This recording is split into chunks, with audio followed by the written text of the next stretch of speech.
the U.S. Bank Cash Plus Visa Signature Card. Get 5% cash back on 2 categories you choose every quarter. You also earn 2% cash back on 1 everyday category like gas stations, grocery stores, or restaurants, and 1% on everything else. Tap the banner to apply today. Limited time offer. The creditor and issuer of this card is U.S. Bank National Association, pursuant to a license from Visa USA Inc. Some restrictions may apply. Thanks for calling Discover. This is Diego. Hi, Diego. It's Jennifer Coolidge. I just want to say your cashback match makes me feel so special. It really inspired me. That's great. Doubling the cash back you've earned at the end of your first year is what we do. Well, I'm doubling everything now. Double dating, double dipping, double feature, double header, double whammy. Basically double or nothing. You earn, we match. Discover Cashback Match. See terms at discover.com/creditcard. Ryan Reynolds here from Mint Mobile. With the price of just about everything going up during inflation, we thought we'd bring our prices down. So to help us, we brought in a reverse auctioneer, which is apparently a thing. Mint Mobile Unlimited Premium Wireless. How to get 30, 30, bit to get 30, bit to get 20, 20, 20, bit to get 20, 20, bit to get 15, 15, 15, 15, just $15 a month? Sold! Give it a try at mintmobile.com/save. $45 up front for 3 months plus taxes and fees. Promo rate for new customers for limited time. Unlimited more than 40 gigabytes per month. Slows full terms at mintmobile.com.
Hello and welcome everybody, another fine Saturday cast here in the Quackin' Smite League, right back to the Puddles division. This time we've got the Eternal Vanguard going up against Pittsburgh Gold Diggers, Spooky Mars and Raptor with the 4 to take you through this. Raptor, seeing these teams in week 1 and 2, they've had some good games so far. Here in week 3, something's got to change for them. Someone's going to have to fall here. Who's it going to be? Well, both teams have had some very good starts. Both teams won their week 1 matches. However, Eternal Vanguard, they are the only ones that came out on top last week. Pittsburgh Gold Diggers, unfortunately, falling 2-0 in week 2. So they have something to prove. Meanwhile, the Eternal Vanguard, they are just trying to continue on their winning streak, trying to make sure that they keep this momentum up. And some very good bans coming out at the top for Eternal Vanguard, and this is exactly what we were kind of expecting in this meta. The Chang'e and the Kukulin being banned out by Eternal Vanguard, and Medusa being banned out by Pittsburgh Gold Diggers. Those 3 picks are incredibly oppressive in this current meta. Chang'e just brings Chang'e and Kukulin, I should say, just brings so much pressure alongside that Mulan as well. And then Medusa is just oppressive, and Medusa is arguably the best god in the game right now. Not surprised at all to see that god banned out. Neith, on the other hand, we haven't been seeing a whole lot of Neith, but she falls very similarly into that position that Medusa is. She is just very strong. Ability hunters are some of the best gods in the game at the moment, and even though we aren't seeing a whole lot of Neith in that mid lane because mages are extremely strong as well, seeing her banned out here means that somebody on Eternal Vanguard has performed well on that in the past, and that seems like a respect ban. Yeah, you know, I'm never really upset when I see Neith get taken out of the game. Now, that's not always true, exactly. Sometimes I get very mad when I see a Neith ban, but I do feel like she's strong enough in the current meta to warrant being banned away. You know, if you're worried about a Medusa pick, most likely whoever's piloting that Medusa has a Neith in the back pocket. They don't play that much differently. Does leave this Thor open for the first pick. That's going over the Eternal Vanguard. Some global, semi-global pressure. Now the question is this going to be the jungle pick? We've seen it go into the solo lane before. I'm not sure if that's something that the Vanguard have in their back pocket, but I know it's been this fun little pick that a lot of solo laners have enjoyed. Where do you think that sits in the current meta? Well, considering that Zelda is going to be substituting into that solo lane for Eternal Vanguard in game number 1, and if I'm not mistaken, he isn't generally a solo laner, I'm expecting that Thor to go into that mid lane, that jungle. Oh, mid lane Thor. This jungle, Thor's jungle is just extremely, extremely good right now. The majority of ability-based solos are, or junglers are, I'm sorry, but the fact that he has a semi-global as well and can just jump on any target that he wants, it makes him extremely oppressive in this current meta. Being counted out though by a Charybdis and an E-Shell, two top of their lane picks. Charybdis extremely safe, but also has some of the best clear in the game right now, and with the damage and the rework to how her autos proc a bit items like Kins. Charybdis extremely, extremely good in the meta right now, and then E-Shell has quickly risen to be one of the top mid laners in the game. Not surprised at all to see her picked up right now. Yeah, I'm not gonna lie. Anytime I can trade, 25% move speed for just CC immunity on one of my abilities, I think I take that trade, and Charybdis has certainly been loving that recently. It's a very safe couple backline picks there. E-Shell with the healing and the damage output potential. It's going to make this backline really hard to deal with. They've got some tools, though, on the other side. Both this Thor and this Bacchus are very good at diving in. The long range from this Vulcan mid should allow him to harass this E-Shell without getting too involved, without overcommitting too much. Oh, absolutely. E-Shell, as you said, does not deal with Thor very well. Thor puts down a tectonic shift, and that's really it. And the E-Shell is not going anywhere until that wall falls down. Shift is Cabrakan. His is the Rift.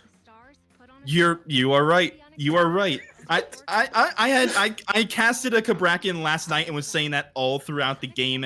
My mind's a little scrambled. Tectonic Rift, thank you very much. I'll let you have it. I'll let you off the hook on it. The Tectonic Rift, Ishel does not handle that very well at all. And then Ishel, you mentioned that she has a ton of healing. So her best healing is on that ultimate, which, if you're positioning correctly, can last forever. Vulcan with that Earthshaker doesn't really care how much healing you're dealing out. He will just one-shot you nonetheless. So I think that I completely agree. Some fantastic tools on the side of Eternal Vanguard to deal with that Ishel. The Charybdis maybe not so much, and I would beg to say that this Odin is going to be a problem as well, especially for that Vulcan. Traditionally, not very good at dealing with walls himself. That's really the only one that he's locking in, though, right now. This Odin pick, it could have a lot of potential if they're looking to play around this mid lane. And it feels like both sides are kind of looking at that right now, right? Majin locking in this Odin means that they could just go ahead and target out this Vulcan, drop the cage. But when you've got this Thor and this Bacchus to also jump on the Ishel, I don't know how much counterplay there is there with these Hunter bans coming out. I'm not sure why the Hachiman gets banned when you have an Odin locked in.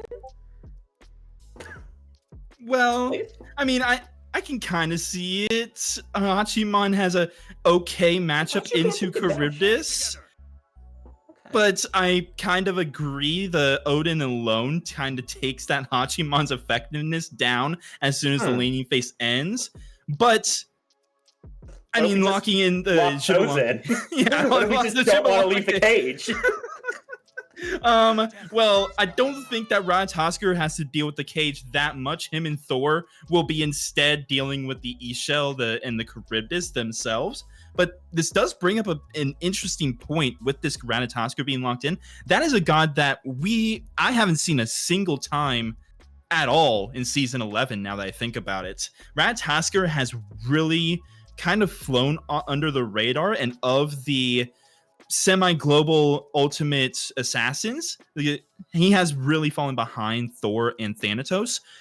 I'm interested to see how he fits in this current meta with the 9.5 reverts, because as I said, I just have not seen him at all. I don't know where he works best, whether he works best in solo or in that jungle role. It's going to be interesting to see. Like, this has to be a Rat solo. With the Thor going to the jungle, he's just got better burst, right? And the Ratatosker feels much easier to play and pilot in the solo lane than the Thor does. That's got to be where my eyes are looking for it. It does mean he's going to have this Camazotz, I'm assuming, in the jungle with this Odin going to the solo lane. So how do you feel about that particular matchup, this Camazotz versus the Thor? Well, these are two of the premier solos right now. Outside of Lancelot, who you saw banned in the first phase, I think that these are the two best solo laners right now, just because they deal out so much damage. And once they're on top of you, it is very, very hard to get them off of you. Thor going in with the Handful of Dawn, and Camazotz going in with the Bat Out of Hell. It's just extremely hard to get away from them. It's extremely hard to deal with them.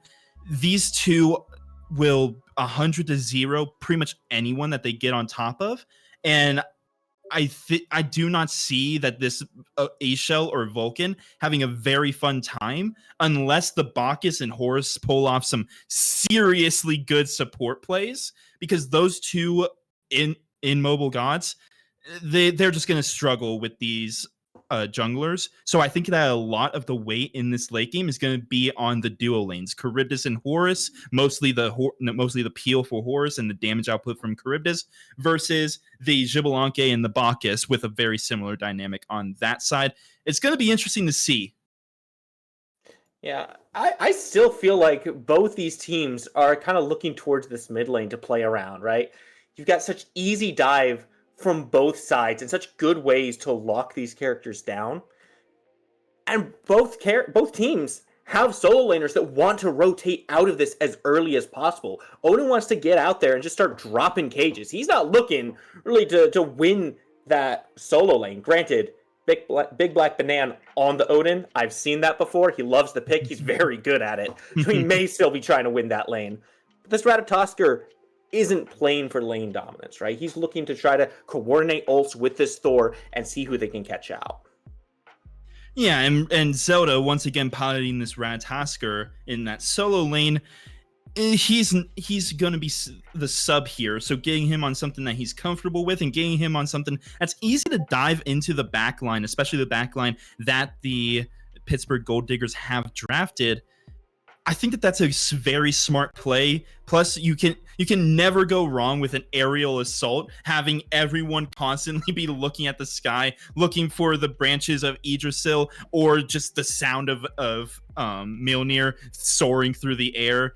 This backline is going for the Pittsburgh Gold Diggers are gonna keep their eyes to the sky at all times, and if Eternal Vanguard can use that to their advantage, or they have a very good comp to just not even try and take that advantage and just straight out win fights, because this is a very, very good team fighting team. I'm very interested to see how Eternal Vanguard is going to play this, because they can either play front to back, they can play heavy dive, or they can try to split up the fight with the peel that a Bacchus can give and a Vulcan can self-peel for himself. I just don't know. This Camazot's Odin dive is very scary for me if I am on the Eternal Vanguard. I think that this is going to be a lot of trading in these fights, especially when we get to the late game. Yeah, and I really feel like the solo lane is going to be an important factor for us to keep our eyes on as well. Just because of the matchup with this Odin and this Ratatosker, it does feel like Odin has a little bit of an edge in that early game, right? He can take those fights against the squishier assassin a little bit more comfortably. He uses the warrior items a little bit more efficiently just off the base stats alone. So how much weight do you put in that solo lane as to who might find an edge in this game? Well, it's really... I do agree with what you had said earlier. I think that a lot of the in-lane pressure is going to go the way of Big Black Banana and this Odin. He's just naturally has a better matchup against the Rathasker in lane. But once we hit the late game, none of that is really going to matter. Big Black Banana and this Odin is basically just going to be an alt bot trying to lock as many people into the cage as possible and just stay alive like an Odin does. Meanwhile, Zelda, he's going to have a bit more to do in the late game, being a dive monster with this Thor right next to him. So when it comes to the laning phase, I don't think that is that big of a deal. That said, even though we are expecting Odin to win that lane, if Odin falls behind at all, or conversely, if Zelda goes down to a 2-level or more deficit, he's going to have they're going to have some real issues in the later game. And when we hit these team fights, they're going to have a very hard time surviving. So the laning phase, while it's not quite as important for these two players as it would if they were on other picks, I think that at the same time, if they fall behind at all, the late game is going to be very rough for them. I like that point you bring up, just about the late game in general. When you think about terms of accessibility, the Eternal Vanguard have so many tools to start these fights and get active. And I look at the Gold Diggers, and they've got good tools once the fight begins. But when it comes to actually being the ones to start it, the ones to jump in and say, we want to fight right here, really all they have is this Horror Assault from Appy. And if that doesn't connect, if it doesn't land where they want it to, or, goodness, it gets collapsed on in a bad way, I gotta wonder what the Gold Diggers can do to rectify that and to make up for the lack of tools that they have. Are they purely playing reactively and waiting for the Vanguard to start?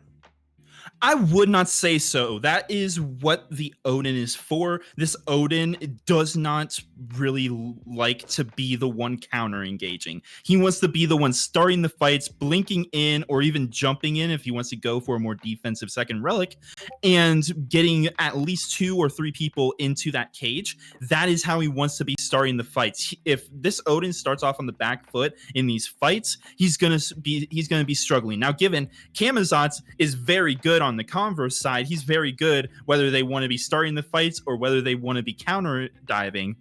But I think that this is all on the Pittsburgh Gold Diggers to be starting these fights, and I think that they know that as well. They have a very good team to start these fights. Ishel and Horace are very good at catching people out, getting people out of position, and even just stepping up a little bit too far. If you are Shoto on this Bacchus, for example, you will be falling down to, at the very least, very low health, if not the gray screen for another 40 seconds, and your team's in a 4v5. So Pittsburgh Gold Diggers, they have plenty of ways to start a fight, but they need to be the ones starting the fight. They don't really have a good team comp to be the ones counter diving and trying to counter the dive that Eternal Vanguard has, which is very, very strong between the two semi-global ultimate assassins, the Darkest of Nights and the Earthshaker.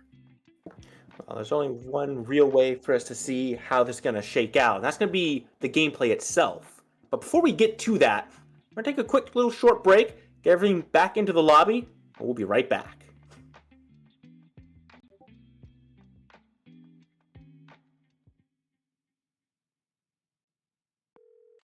Thanks for calling Discover. This is Diego. Hi, Diego. It's Jennifer Coolidge. I just want to say your cashback match makes me feel so special. It really inspired me.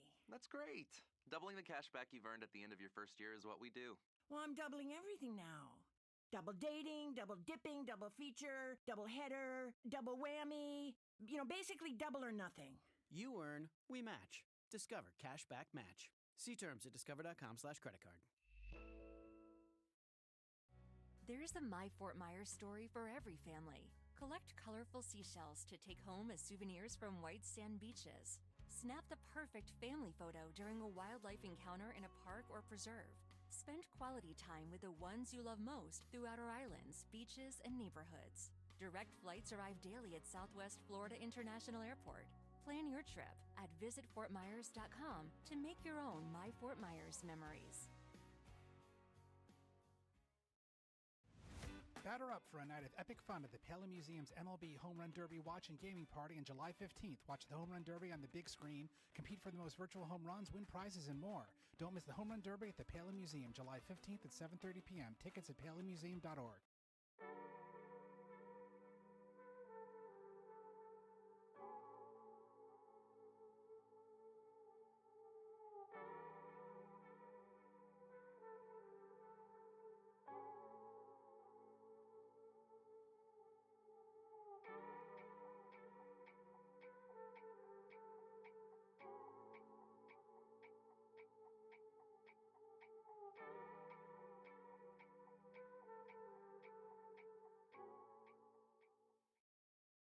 All right, my friends, I did tell you that it was going to be a quick break, and so we are now back and ready to get into the action. I hope you're as excited as I am.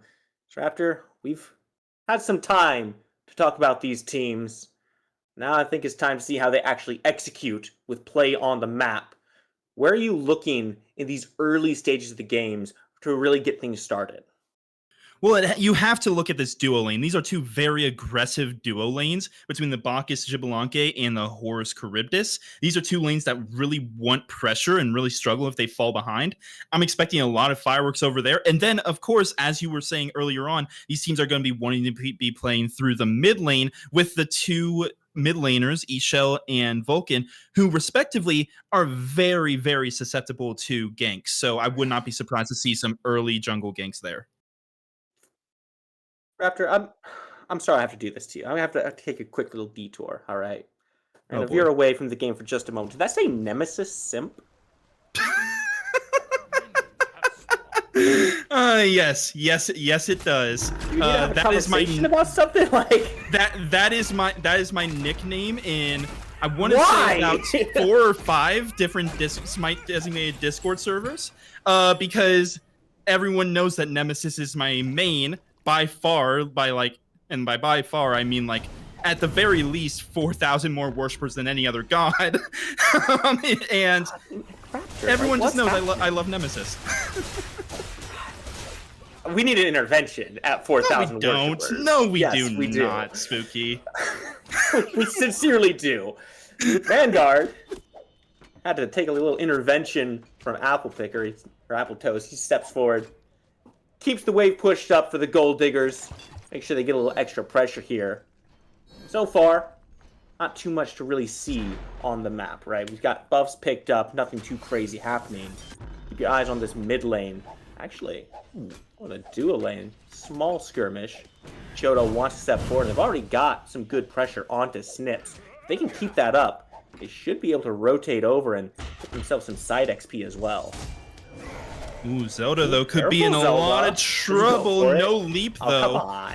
Come on. No leap from Big Back Nan. I'm going to guess that he used it a little bit early on or was worried about that tower shot. Either way, Zelda's going to survive for just a little bit. Snips as well, falling a little bit low over on the left side. But this is kind of what I was expecting. I was expecting a lot of scrapping. What I wasn't expecting is for there to be 0 kills at this point, because you just look at the team comps and this screams we want to this game to have 15 kills at 5 minutes. And it looks like one could come. There's some trouble. Bees come out. Can he get himself away? Krogerman not able to pick up that kill.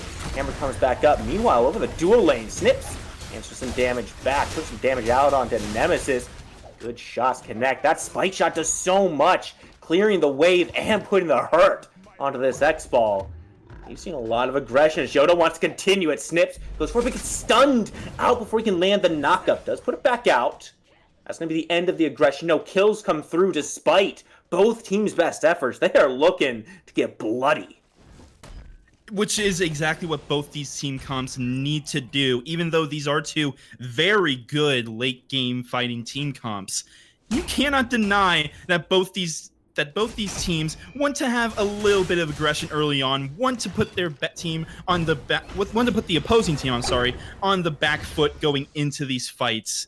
And unfortunately, just not enough damage so far, but the scrapping is most certainly not done yet, especially over at this camp on the left lane. Yeah, not going to be looked at. Doesn't look like Apple's able to steal it away, but Shoto goes on in, down into the whirlpool. Snips not going to be caught out by that one. That whirlpool form is just so strong these days. It's so hard to actually punish this Charybdis now. I absolutely hate it. It's I do not like that. I do not like that change, but I will say it has made Charybdis a lot more viable than she was before. Yeah, that combined with reworking how her triple shot autos proc items, Charybdis has become very, very good in this current meta. Meanwhile, our own Nemesis feeling a bit of pain there, taken down to 25% health. This is exactly how I was expecting this duo lane to go. Two very aggressive Guardians, two very high clear, very aggressive ADCs. I was expecting a lot of scrapping over here. Shoto looking to try to catch Apple Toast out, separated from Charybdis, but with the minion wave flashing here, they want to keep going. Apple Toast sure does. Double knock up connect. However, Snips all the way in the back, focusing on the minion wave. There's no kill potential here, but they are doing a good job of keeping this pressure on the duo lane. Now at level 5, we do have ultimates available. Keep your eyes on that jungle. Cuzco is in the area. Anvil of Dawn is available. He's going to go up into the sky. Who's he going to target? It's going to be Apple Toast most likely. Knockup expended.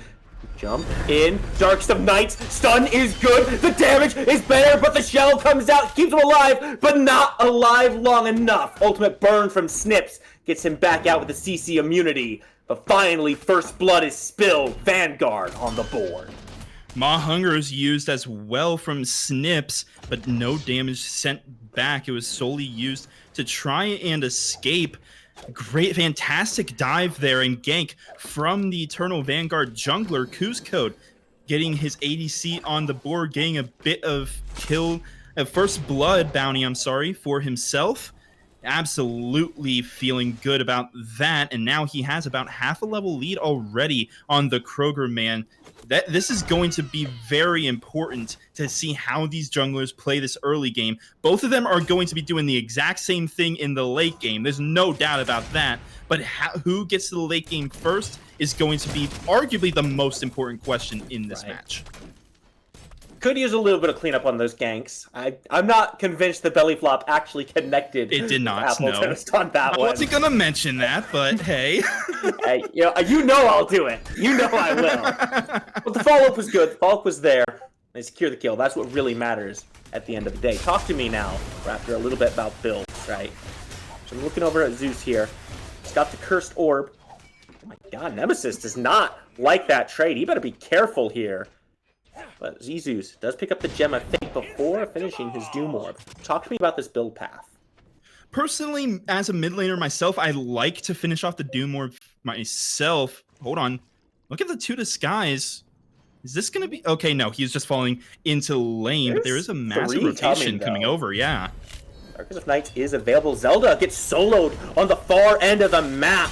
Now beads are expended from Kuzco. Maw Hungers comes down. It's not enough to keep him alive. What an Earthshaker rocks their world. Snips goes down, but keep your eyes on the Kroger man. Looking for Nemesis in the back. Does have the bat out of hell. Swoops down. Picks one up, just like in the stories, but now it's the brother going down. Kuzco on the chase. Jump through the wall. Gets Kroger man back to safety. Bishoto's on the other end. Apple Toast does provide the vision. Knockup is good. Hammer's good as well. And Shoto picks up the return kill. 3-2 on the board.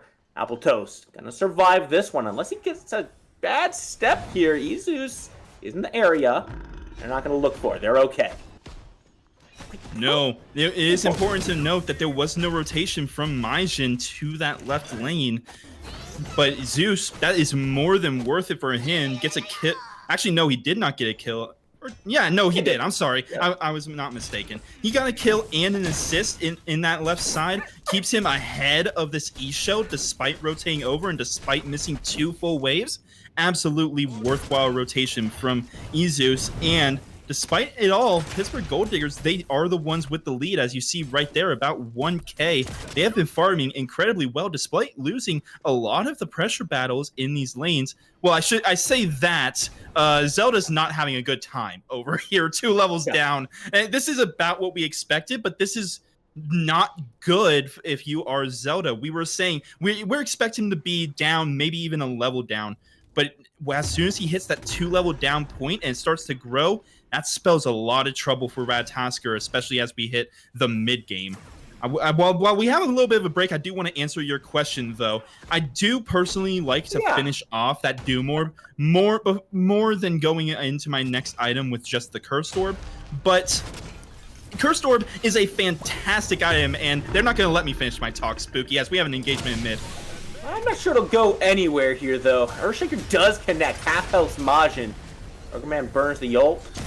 That should just be a pure disengage from both sides, so you're all good there. Interesting rotation there from Snips, but didn't like it.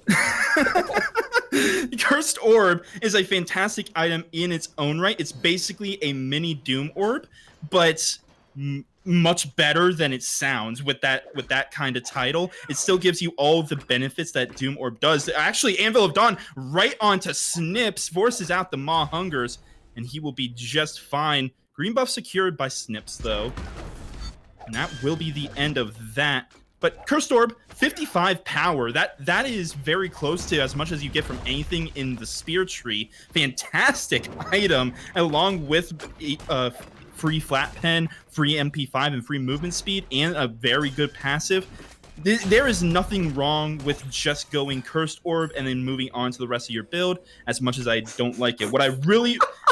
I'm not going to talk about what we just saw right there. What I really am curious about is the Transcendence coming out of our own Nemesis. That is very, very not traditional. All right, Bull Demon slain, but the cage comes down. And this might not be the fight that Vanguard wants to take. Ultimate comes out from Majin, putting in a lot of damage out. Shoto trying to chase Big Back Banan, keep his mid laner alive. Zeus under the safety of his tower. Meanwhile, up into the trees, down from the skies. Big Black Banan not caught by that knockup and going back in for the fight. Bees come through. Kuzco's still alive. Has to hammer back to safety. He's out of this one for now. But why are you stepping back up? Be careful. Finds himself a stun, but man, I don't like that step. No, absolutely not. Bees come down with their lane snips. Gets the solo kill off the knockup. Kill Beads. All of that fighting on the right side, and it's the left side that gets the blood. Something to note, Snips did not use beads, did not use ult.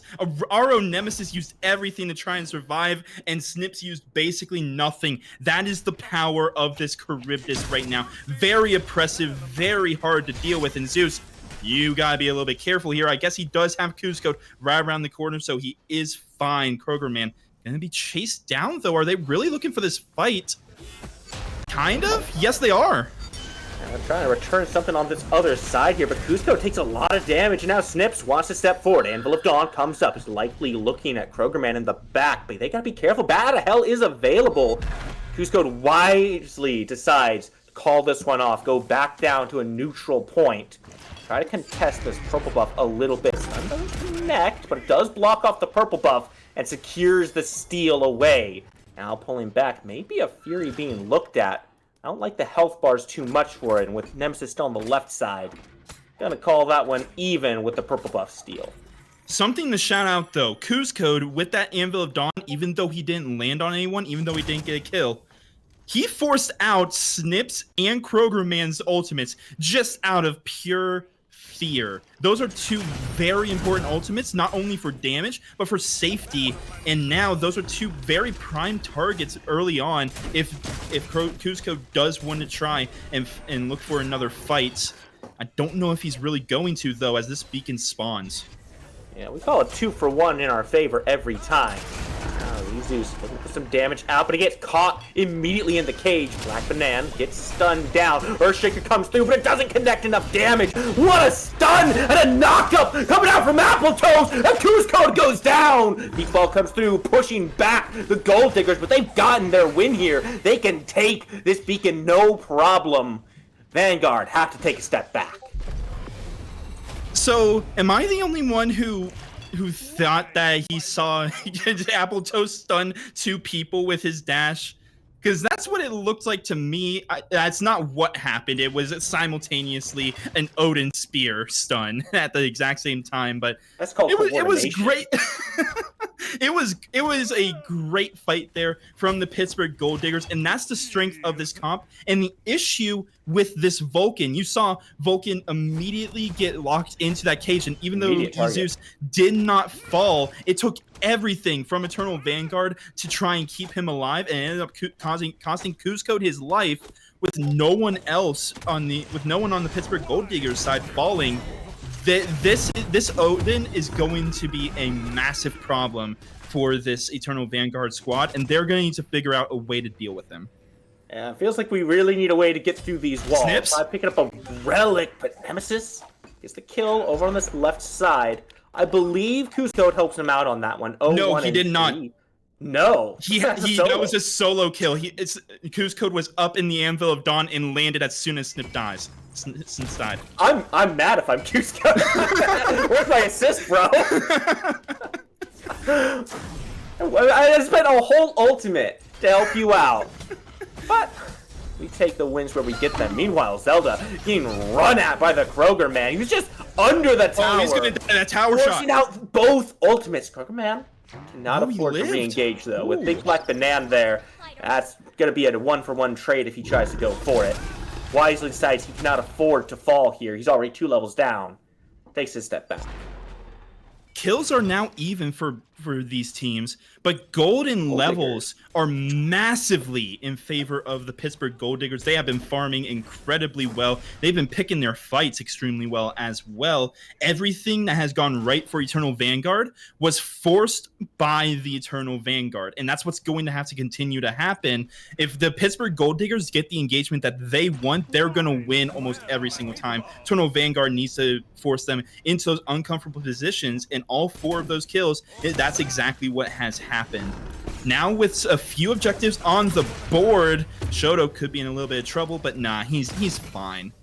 Starkest of Knights expended for it, though. The Gold Diggers been living up to their name, been steadily increasing their lead over time. And now with 15 minutes on the board here, I mean, like you said, we've got objectives to be looking at. Pyromancer is available. Fury hasn't been touched so far. Now with the lead that the Gold Diggers have, I gotta expect them to be the ones stepping up to these objectives. Now they have to be careful. They got to keep eyes on Cusco and Zelda, making sure they know where these semi-global ultimates are and make sure they're not getting caught out on anything. And I feel like maybe that's why they've been so hesitant to step towards things like the Gold Fury. Yeah, you are probably right. As I said during picks and bans, both these teams have very good team fighting comps. And the team fights can really just fall on a knife's edge. A single decision could lose your entire team. The fight, Kroger man very nearly falls in his own right, but Izu's now the one in trouble. Both relics out from Izu's.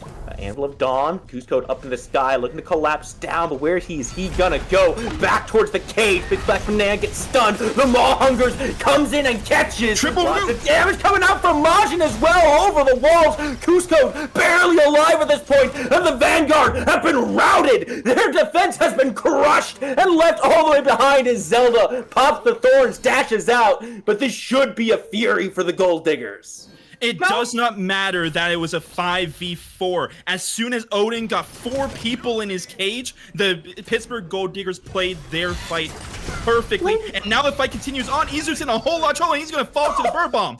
What a great follow-up coming out from the Odin. Now Cusco looking like it's in danger, but Shoto comes through with a belly flop, pushing away the Gold Diggers. But look at the back end of this. Right now, the Gold Diggers are trying to pull this Gold Fury. They've got to be careful. The Vanguard have gotten their reset, and they wisely decide to take a step up. But Kroger is so low, looking for another stun as Shoto doesn't catch him.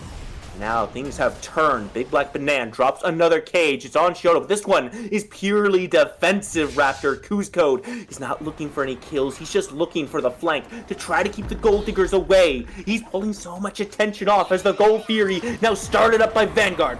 Big Black Banana in the area. Apple Toast in the area, but where's the damage? Good jump from Shoto to avoid the follow-up from the Odin. And this Gold Fury somehow is still alive at the end, Raptor, but another Anvil of Dawn is coming through.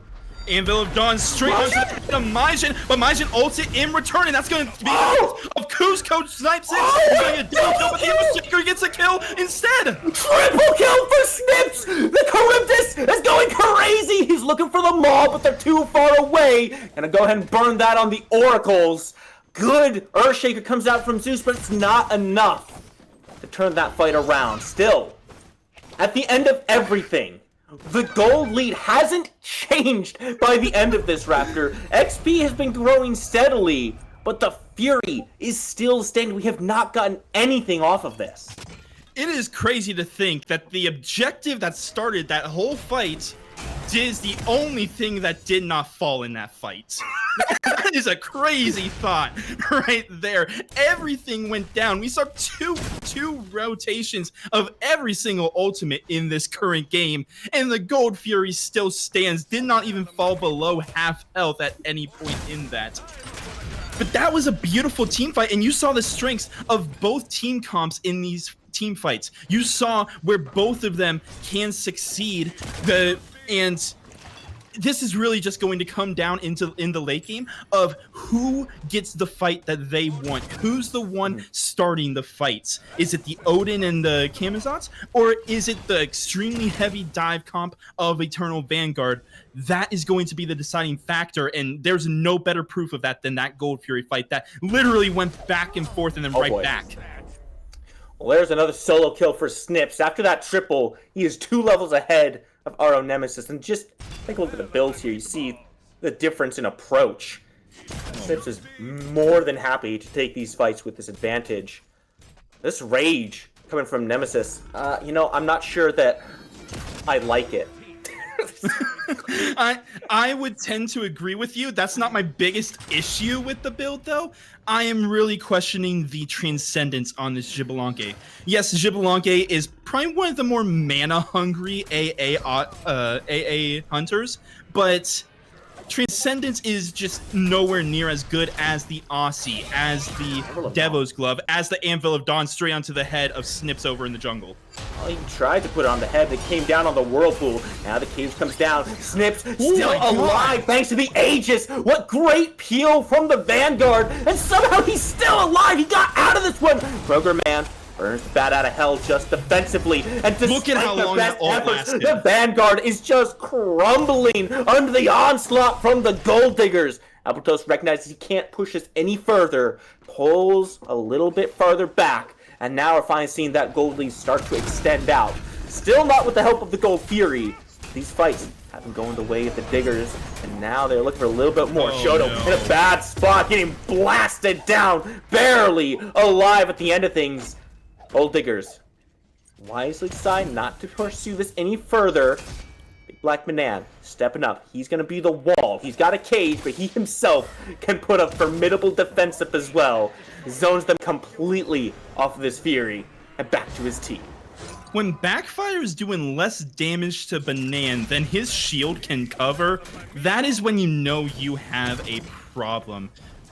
I don't think it's an issue with the build of Izus. At this point in the game, he is exactly where he should be. Maybe he would have liked to back at this point and get a Charon's coin, take away some of those protections, get some percent pen in his build. But overall, his build is not the issue right here. It is just how far ahead Big Black Banana is. He is level 18 compared to to the level 16 Izus in that fight. Yeah. He has 4 items. Count them, 4 items finished. That's as much as Snips, who is massively ahead and probably the most farmed person in the game right now.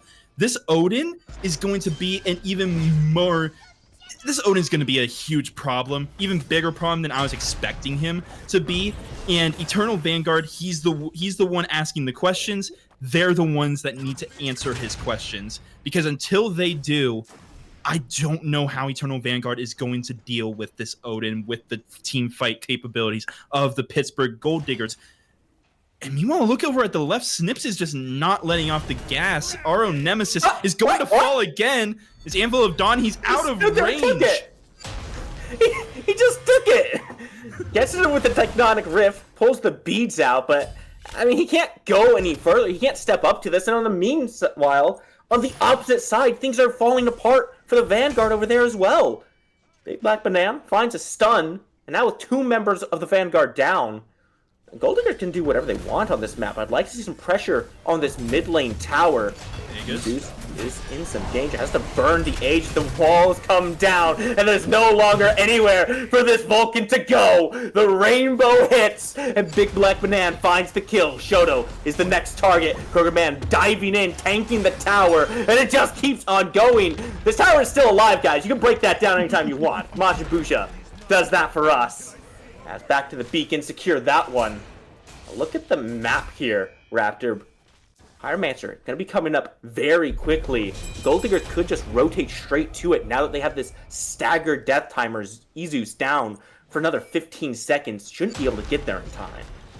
No, this map state is very clearly a very nice wall there from Kuzco. It might spell the death of him, though, and it absolutely will. Yes, it will. Big Black Banana able to pick that up. Pyromancer going to fall as well. There's no question at this point who this map belongs to. Excuse me. What just happened to his health bar? That was an Odin. He's got, like, tank items. Yes. What happened to his health bar? That is an... Welcome to the 9.5 reverse, my spooky Mars. You have been outside of the game for quite some time. We are right back to the state of the game that we were at back in Season 9 before they increased the TTK.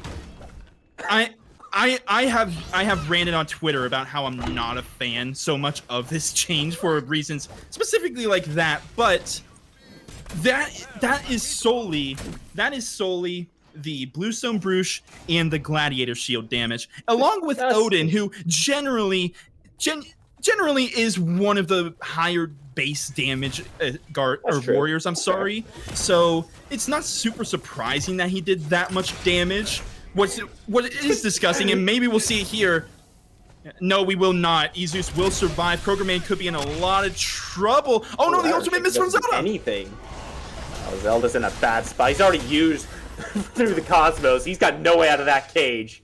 Could be easy pickup for the Gold Diggers. A little bit of miscommunication, it felt like, from the Vanguard. I mean, they had pulled out the ult from Krogerman so effectively. Kuzco did not go as far as he might have liked to on that one. No, that means he's going to be caught up to. Going to have to go up to the Anvil of Dawn just in time to avoid the burst damage.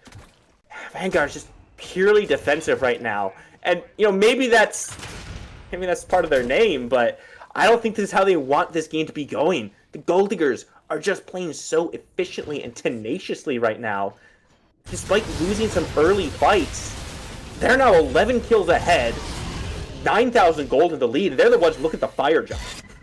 Oh, there is no question who this map belongs to right now. And once this fire giant goes down, unless Shoto pulls off a miracle, which I don't think he will. Yes, he will not. Instead, he will go down. Earthshaker just a little bit late as well. The Pittsburgh Gold Diggers, this map is painted gold and black, and as a Bengals fan, I really, really hate it. This is not a good look if you are the Eternal Vanguard. There are a lot of ways back into this game. It has to be off the back of getting very, very good engages. It has to be Zelda and Kuzco being the ones starting this fight. Shoto contributing. He is level 14 compared to the level 17 support on the other side. Shoto is basically just a practice dummy at this point. He's not going to be able to survive these fights, but he needs to find a way to contribute, maybe with a belly flop, maybe with an intoxicate. He's almost for sure going to die in these fights. That is a guarantee at this point, but he needs to be the one. He needs to be able to contribute. The Eternal Vanguard, they need to be the ones starting these fights, but the question is, are they so far behind that it even matters anymore? And I'm tempted to say it doesn't, because Majin and Snips, they are they're getting very close to full build, and once they are, I don't know how this Rathasker, that's still level 19 by the way, is going to survive. Yeah, with the Fire Giant added on top, this damage is far too much for the Vanguard to be looking at any kind of fight outside these Phoenixes. Looks like we're going to see a tier 2 tower streak here. Gold Diggers just wiping out all of them. It's crazy. They haven't even used their bombs yet. They've still got 2 runic bombs. But I need to ask a question, Raptor. Okay. I need you to connect the Bengals to the Gold Diggers for me. Okay. I get to talk football. Let's go. I get to talk football. So, Pittsburgh Gold Diggers. Oh, never mind. The towers are gone. We're looking at Phoenixes now. Sorry. Oh, man. You got way too excited about that. I had to cut you off. I can't let you have too much fun here. You know what? Fair enough. And I have some very unsavory words for our production once we go to break. Oh boy. Let's make sure we hot mic this just in case. Keep your eyes on Kuzco here on this map. He's looking for a flank. Shoto also playing this edge very carefully. But just he didn't know damage differential between the full damage assassin, by the way, and the full tank warrior, by the way. Kuzco did not have a good time on that trade. They need Nemesis to get past Big Black Banana. Dark Nice comes through. What an Earthshaker! So much damage put down. The relics are not well timed. Majin looking to try to heal his team up, and Kuzco actually goes down. Somehow they're still alive as Snips rips through the front line of the Vanguard. The Eternal Vanguard, not looking so eternal right now, as Nemesis is the next one to go down. Simp for that one, why don't you, Raptor? The Phoenix, now under siege as Apple Toast tanks up every bit of damage that the Vanguard can even think about throwing out. Beans come out despite the spear missing, as Zizus is now on the run. Aegis has been expended. Shoto falls down, and this could just be the end of the game with all 4 members of the Gold Diggers still alive. Majin Busha, the only one to fall. Izus has to make a 1v4 defense. Minions are here. Snips is here. 10 seconds out still on Kuzco, but Snips goes down to the Titan. They can't finish it. That is what happens when you try to stat pad, my friends. Snips walks up to the fountain trying to get the kill onto Zeus and sticks around for way too long, possibly costing almost certainly costing the almost for sure 100% right there. That they should have ended that game right there. But a fantastic meatball from Izus to take down Majin before they even entered the Titan room, and then just his ability to stay alive through all the damage. That was the big difference. If Izus does not stay alive there, then this game is already over. Now, It is important to note, Fire Giant has officially fallen off of every single member on the Gold Diggers. We have less than a minute before it spawns, and this will be enhanced Fire Giant. If I'm the Eternal Vanguard, you cannot give this up. You've already seen how a fight goes. Let's be honest, you got incredibly lucky that they did not end the game there. You cannot fight around these Phoenixes. You can't against an EFG boosted team. They are going to have to win a fight around the EFG in order to keep this game going. And that is their best chance. If they choose to give up this EFG, the game is basically over at that point. I mean, I think we have to shout out Izus on that last defense there. I mean, his Earthshaker comes through, hits, I think, 3 people, puts all of Gold Diggers on the back foot. Look at the player damage. He skyrockets up at the top. Almost 34,000 right now.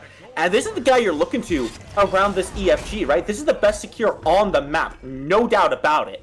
But it's got travel time. It takes a while to get there. It needs some setup. It means that you also have to be in that pit to make sure the Gold Diggers don't just drop it. They don't just take a step back and let the Earthshaker hit because it's so telegraphed.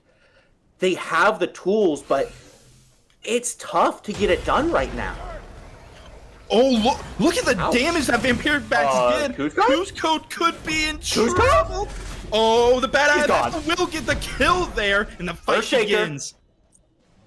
It's a good Earthshaker. It hits, but it's only on the frontliners there, Raptor. Some serious damage has been dealt, but it's not to the targets that really need to be hit by that. Now Big Black Banana just goes ahead and takes up all this aggression. And keep your eyes on the back end there. The Fire Giant has been started. 3 members on it. While Big Black Banana and the Kroger Man are just running interference, preventing the Vanguard from stepping forward. Cage gets dropped.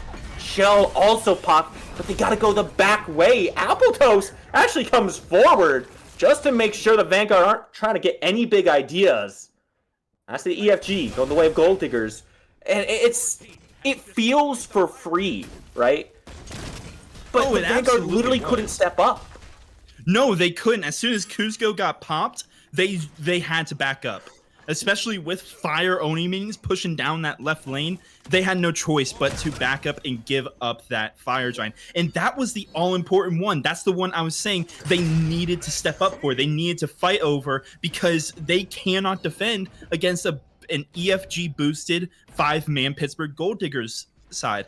And I'm gonna say it, if Kuzco does not get picked there, the Gold Diggers have a much better fight. But because he steps up a bit too far, because he gets picked off before the fight even starts, they had no chance. They had to back up, and now they have to take the massive risk of fighting, given it will be a 6v5 because the Phoenix is basically another person.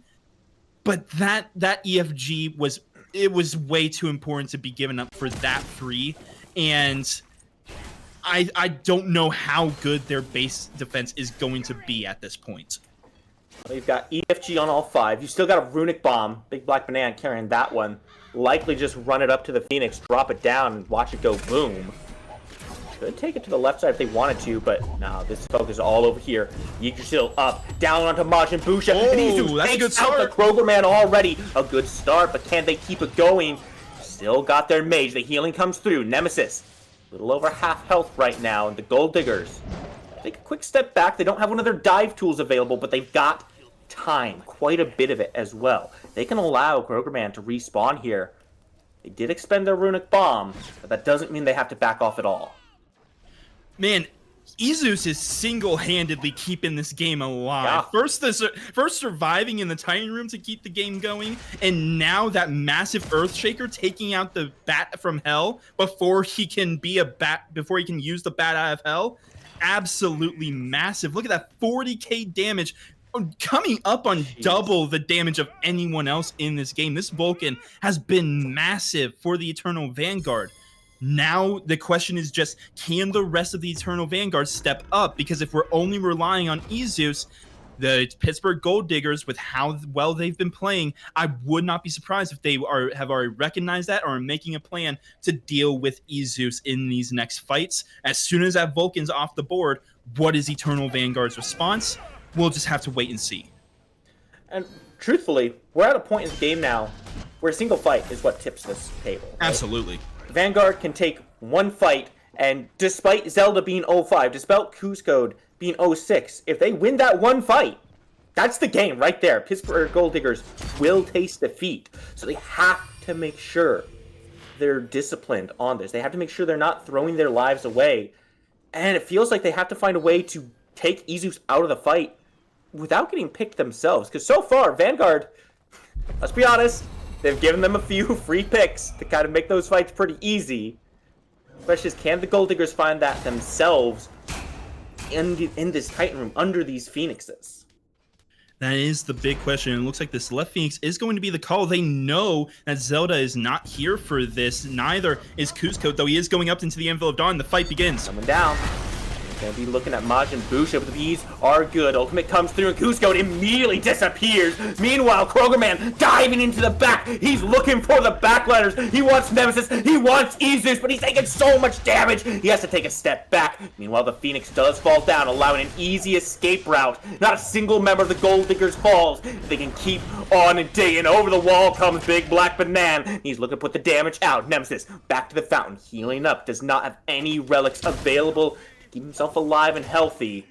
Now it's the middle Phoenix being looked at. Gold Diggers, they want to play this one clean. No more EFG. Over comes Shoto, look for the back end. Apple Toast moves forward, pressuring Zeus and Nemesis. Somehow the Phoenix is still up, but all of the Gold Diggers are still alive. Fire Giant has fallen off. Still a ways out before it respawns, but that means the Vanguard hold on to at least one bird. The Eternal Vanguard got extremely lucky that the Gold Diggers had to wait for Kroger to respawn, and because of that, the EFG had already fallen off by the time they tried to go for that middle bird, which means that they do still have one up. Unfortunately, look at the staggered respawn timers of those two birds. It's going to be a while before that Titan starts regenning back to full health. If you're the Pittsburgh Gold Diggers, this is your opportunity. Take the Fire Giant. As much as I want the Eternal Vanguard to step up for this, I don't know how they can or if they even can. So I think that if you are Eternal Vanguard, you've shown that you can win in these fights around these Phoenixes, or at the very least stall it out. We are slowly getting to the point where even a single fight can mean that you end the game. They just have to stall it out for this point. Zelda, I appreciate you stepping up. I know how important this EFG is. I don't think it's worth it. I would rather have a 5v5 fight under Phoenix than a 5v4 around Fire Giant. Phoenix is going to be tough, though, because with EFG around all five, keep in mind, Appletoast is still packing a runic bomb. They can step up to this right bird, drop a bomb, hit it one time maybe, it's gone. Easy shift over to the middle bird. I don't see any way that it survives the onslaught at that HP. The Vanguard almost feel like they have to start the fight outside the bird. Oh no, absolutely, and that's where Izus it becomes extremely important. That's where Zelda and Cusco become extremely important, but they're not going to give them the opportunity.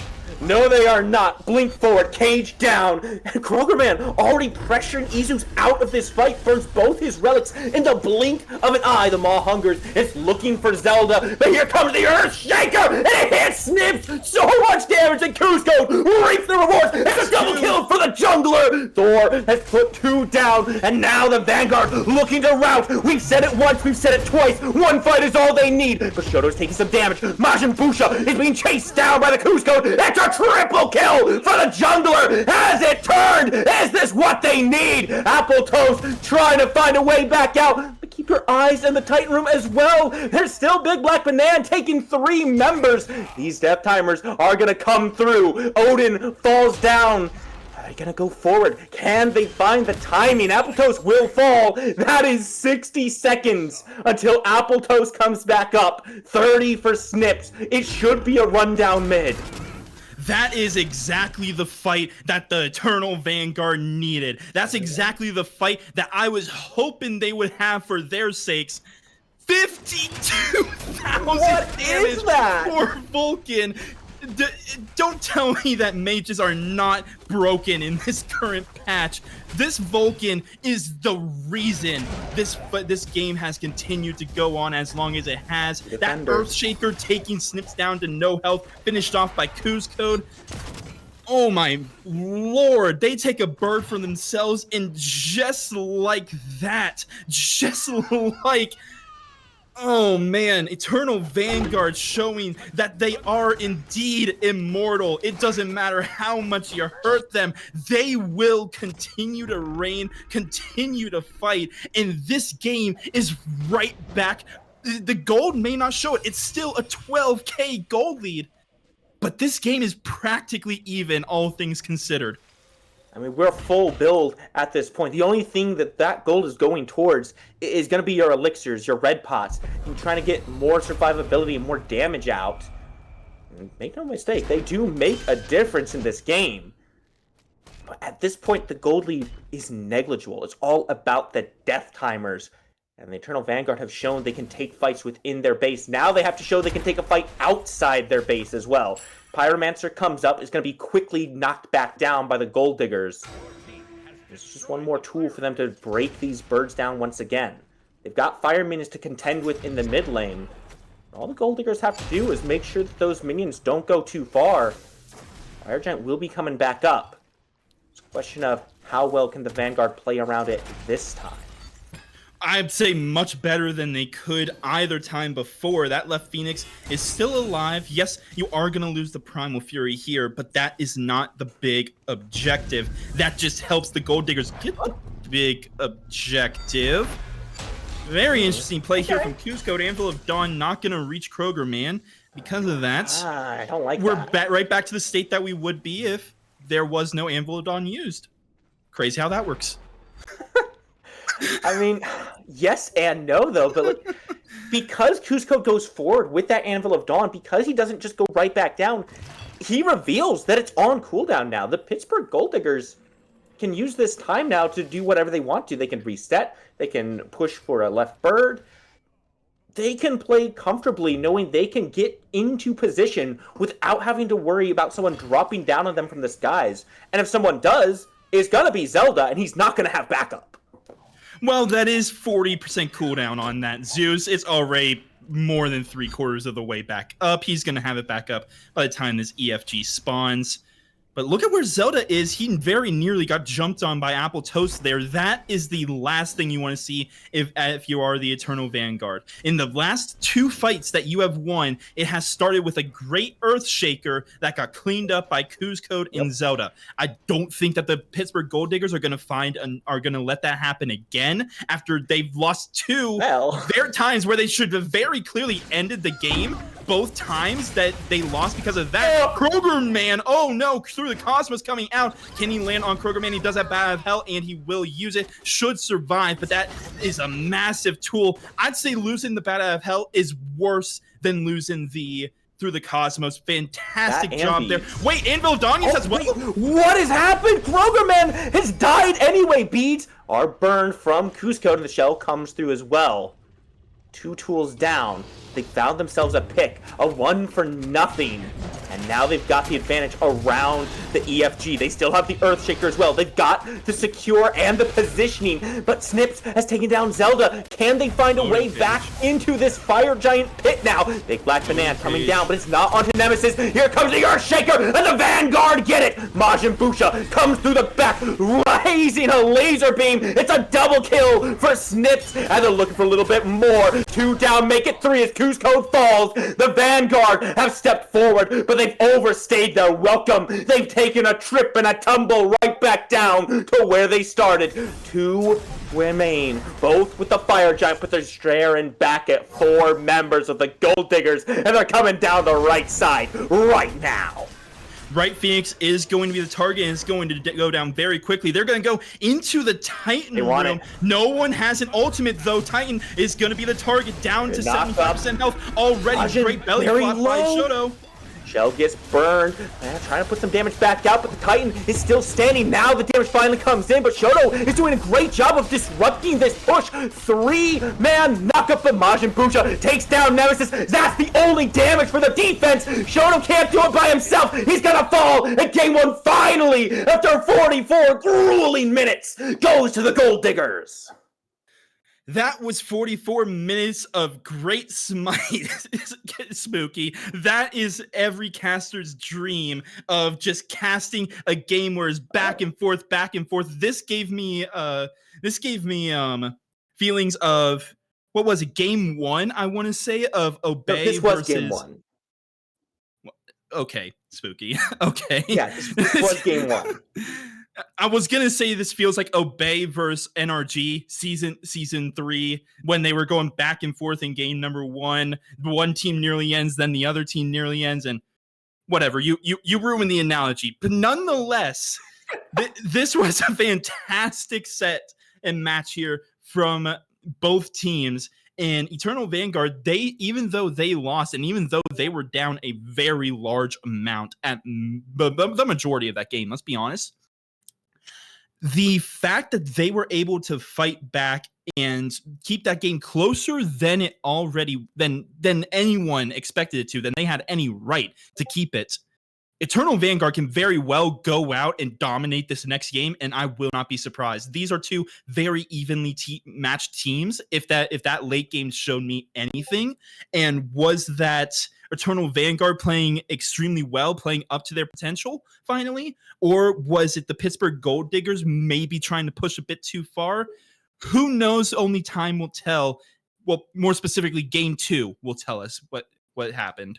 Game 2 will tell us a lot. And what the end of game 1 tells us is Jesus did a lot of damage. 55,000 for those of you who were not paying attention at the end there.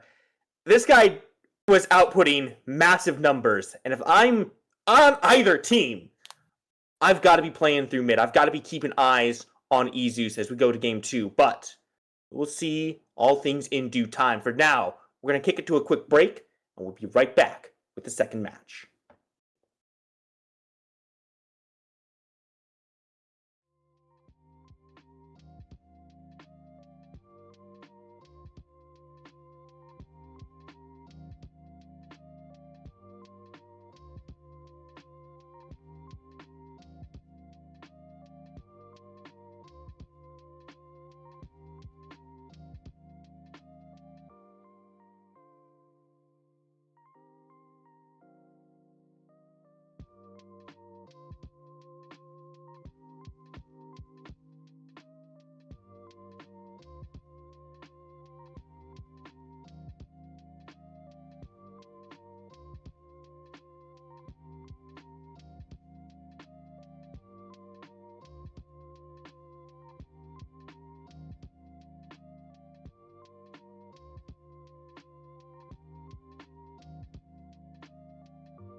Welcome back, everybody. Game number 2 begins now in the picks and bans phase of this match. Still Spooky and Nemesis, Raptor, to take you through this one. Yeah, I Game wear it 1, proudly, Spooky. Pittsburgh Gold Diggers took a 44-minute win, almost 45 minutes. Vanguard were tenacious here after they hung on every step of the way. Now, I'm not surprised by these bans coming out. Odin and Charybdis taken off the board. The Vanguard are sick and tired of dealing with that. Oh no, I absolutely would be too. That Odin was a massive, I'd say probably the biggest problem that they had to face. And then taking away the Charybdis, I mean, there was nothing that they could do over in that left lane. RO Nemesis did not have a fun time. But that does leave the Chang'e open, originally banned by Eternal Vanguard. In fact, it was their first ban in game number 1 because the Pittsburgh Gold Diggers stuck to their bans, tried and true. That leaves the Chang'e open, who I have said is probably one of, if not the best god in the game, simply because of how much damage she actually does and how good sustain is in this current meta. Now, is that Chang'e going jungle or is it going mid? It's for someone like you who has been out of Smite for a little bit. That might sound like a crazy proposition, but no, that is actually the dilemma right now. Chang'e is a very good mid laner, but also a very good jungler. Personally, I like her better in the mid lane, but we're going to have to wait and see whether it's Kuzcode or Izu's piloting that. Xbalanque hovered by the Pittsburgh Gold Diggers on the other side. And that's a pseudo ban thrown at RO Nemesis. Is it a pseudo ban? Without sounding mean, Snips was handling it extremely well. Oh, he was. The entirety of game number 1. This feels like they just look at the next thing that would feel good for them, and Snips maybe egoing just a little bit here, and maybe wants to show Nemesis how it's piloted. Majin, for his part, going back to this E-Shell, which I don't dislike. They looked very good on it in game number 1. And throughout those team fights, we saw a lot of success coming from this E-Shell. A lot of sustain was coming out, keeping the team alive. And now when you add the Darkest of Nights on top of it, it's already feeling like a pretty good team comp. Still got a few pieces to come in, but if you're looking to team fight, there's some good starting blocks. Absolutely. And to kind of go back to that Xbalanque discussion, I called it a pseudo ban because I don't think that the Xbalanque was necessarily a problem. I think that Nemesis piloted it about as well as he could in the considering the situation. The timing of the ultimates could have been a little bit better. I was going to call you Mifflin. That is not the comparison I want. Noted. I will change up my methods. But I was saying that because a lot of the issues that Xbalanque had in the last game, it comes down to his matchup with Charybdis, which notably is not a very good one. Charybdis can tend to bully Xbalanque if she gets even the slightest lead, which is exactly what happened. Xbalanque is not a bad pick in the slightest. I really like Xbalanque coming out here. I do not like his Hachiman that much, though. Hachiman was banned out in the second phase by the Pittsburgh Gold Diggers. Going to be picked up top 3 here for Eternal Vanguard, and I'm not the biggest fan of this. Hachiman still does Hachiman things. He's just that very consistent hunter. Him and Rom, I'd say, are the very consistent hunters where they will just show up and do their thing. I don't really like him into this matchup against the Xbalanque and E-Shell. Extremely safe, don't get me wrong. Very, very safe, and paired with a Terra, that can be a very volatile lane. But I'm going to have to wait and see how this Hachiman performs in game, because at the moment, I am not a believer. So you're a Hachi hater. I wouldn't say a Hachi hater, more a Hachi... I would call you a hater. Okay, you know what? I for the rest of this game, I am going to live by that name. I hate this Hachiman. I mean, you don't have to be that mean about it. My eyes go over to this Chalk here, though. I mean, we already know Big Black Banana likes his lane bullies. He liked to put some pressure out. Chalk does let him do that. He's looking to fight. But, I don't know. In game 1, Vanguard did feel like they had a better late game composition, right?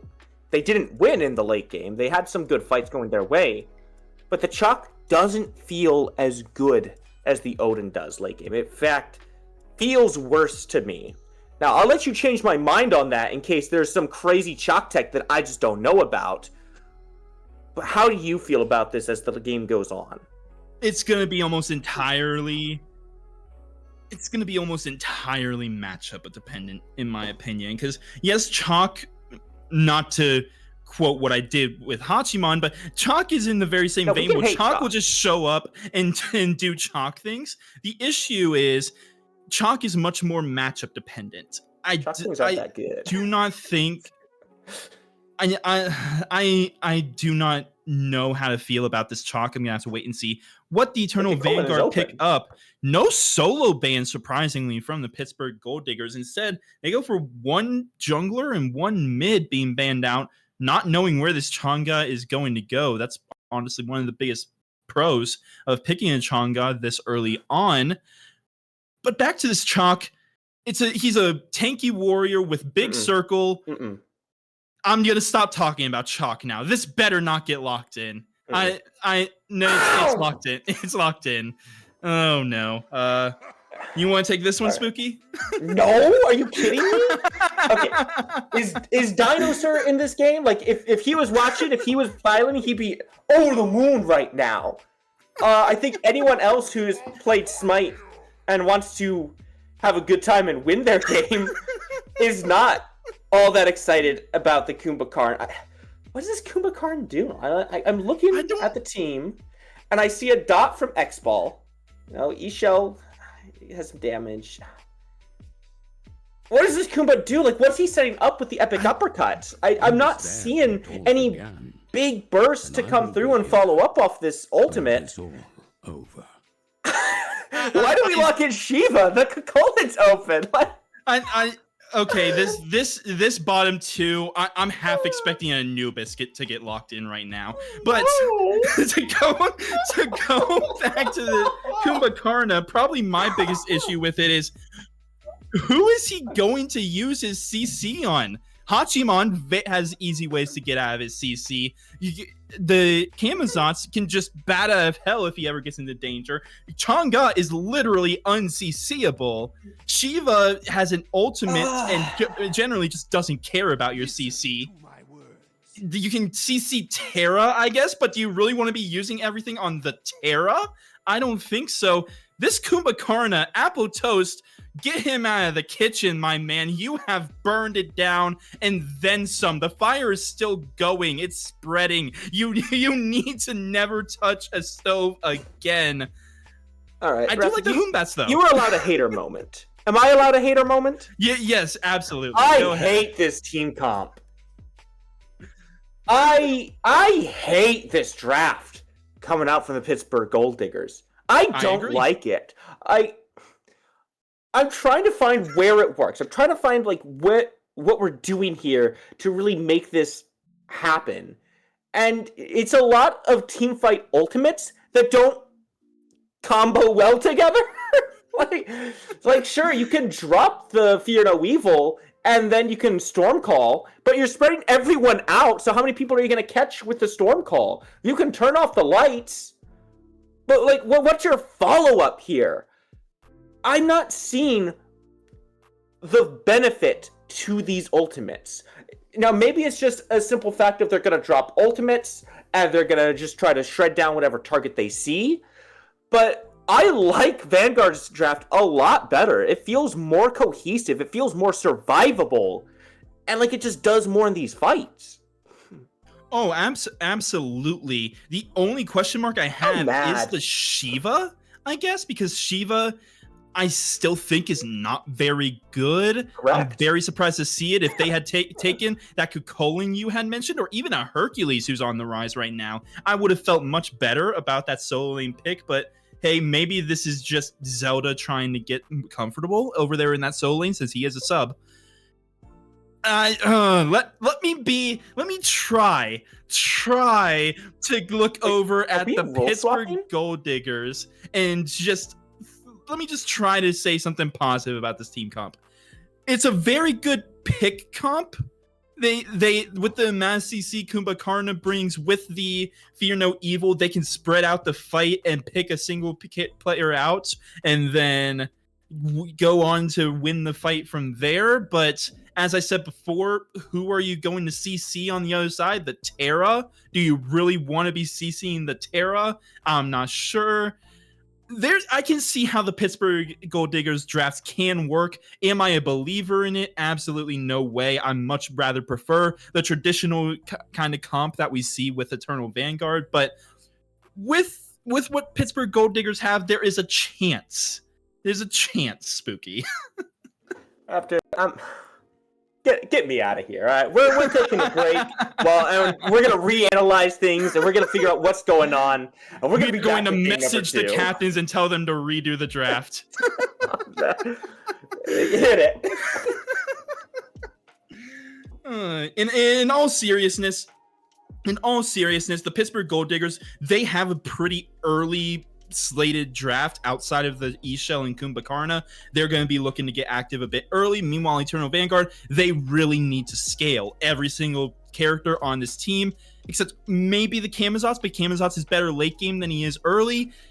And every single character on the Eternal Vanguard, they need to scale. Pittsburgh Gold Diggers, if they're going to win this game, they need to get active early and play their pick comp to perfection. The question is just, how are they going to do it? Who's going to be their main target? And we're just going to have to see, because I do not have an answer for those right now.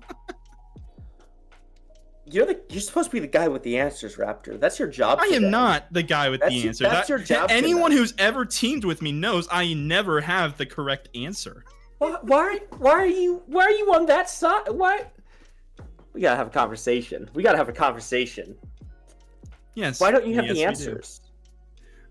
Why do I not have the answers? Well, you know what? Because I'm not very smart. I'll give you something you have the answer for. All right. Let's do that. Okay. Why are we swapping? We're lane swapping right now. Now, obviously, you mentioned Zelda was not the normal solo laner, so maybe not the most comfortable over there. But Izus looked really good in mid. Well, Zelda being a mid laner, it makes sense moving Zelda to mid, but Izus, I will say again, was the reason that game went on as long as it did. That Vulcan looked incredible.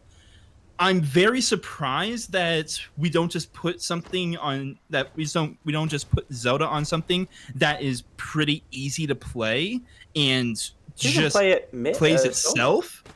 Play the Chang'e solo. Why not? Well, Chang'e, as good as she is in mid, as good as she is in jungle, I would not put over there in solo. You can get away with it. I know. I would not say. Wait, is it? Wait. Look at where Zelda is. Is it a Chang'e look solo? Izus is though. What? No. Is there a lane swap? Is there? All right, we're gonna wait and see. I'm pretty sure Zelda's mid because Izus is staying closer to the blue buff. Izus is staying closer to blue buff. He's going blue buff after this camp. Yes. Okay, there was indeed a role swap. Yeah, he scared you there for a second, didn't he, Raptor? You didn't like that. Yes. I did not. I would not have wanted to see the Chang'e over in solo. I don't even want to see the Shiva in solo. Let's be honest. Okay, I've already had my gripes about Shiva. I don't think he's very good, and I think that this is one of the better matchups for Chalk. It's going to be very easy for Chalk to just bully out this Shiva. It's one of the better matchups for every solo laner that isn't. Well, Shiva.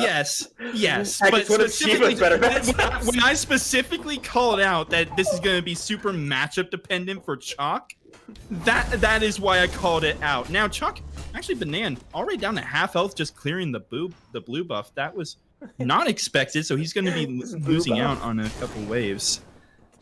What is it, Spooky? Is that his boo buff? Is that what you're going to say? You know how much those solo laners love their blue buffs.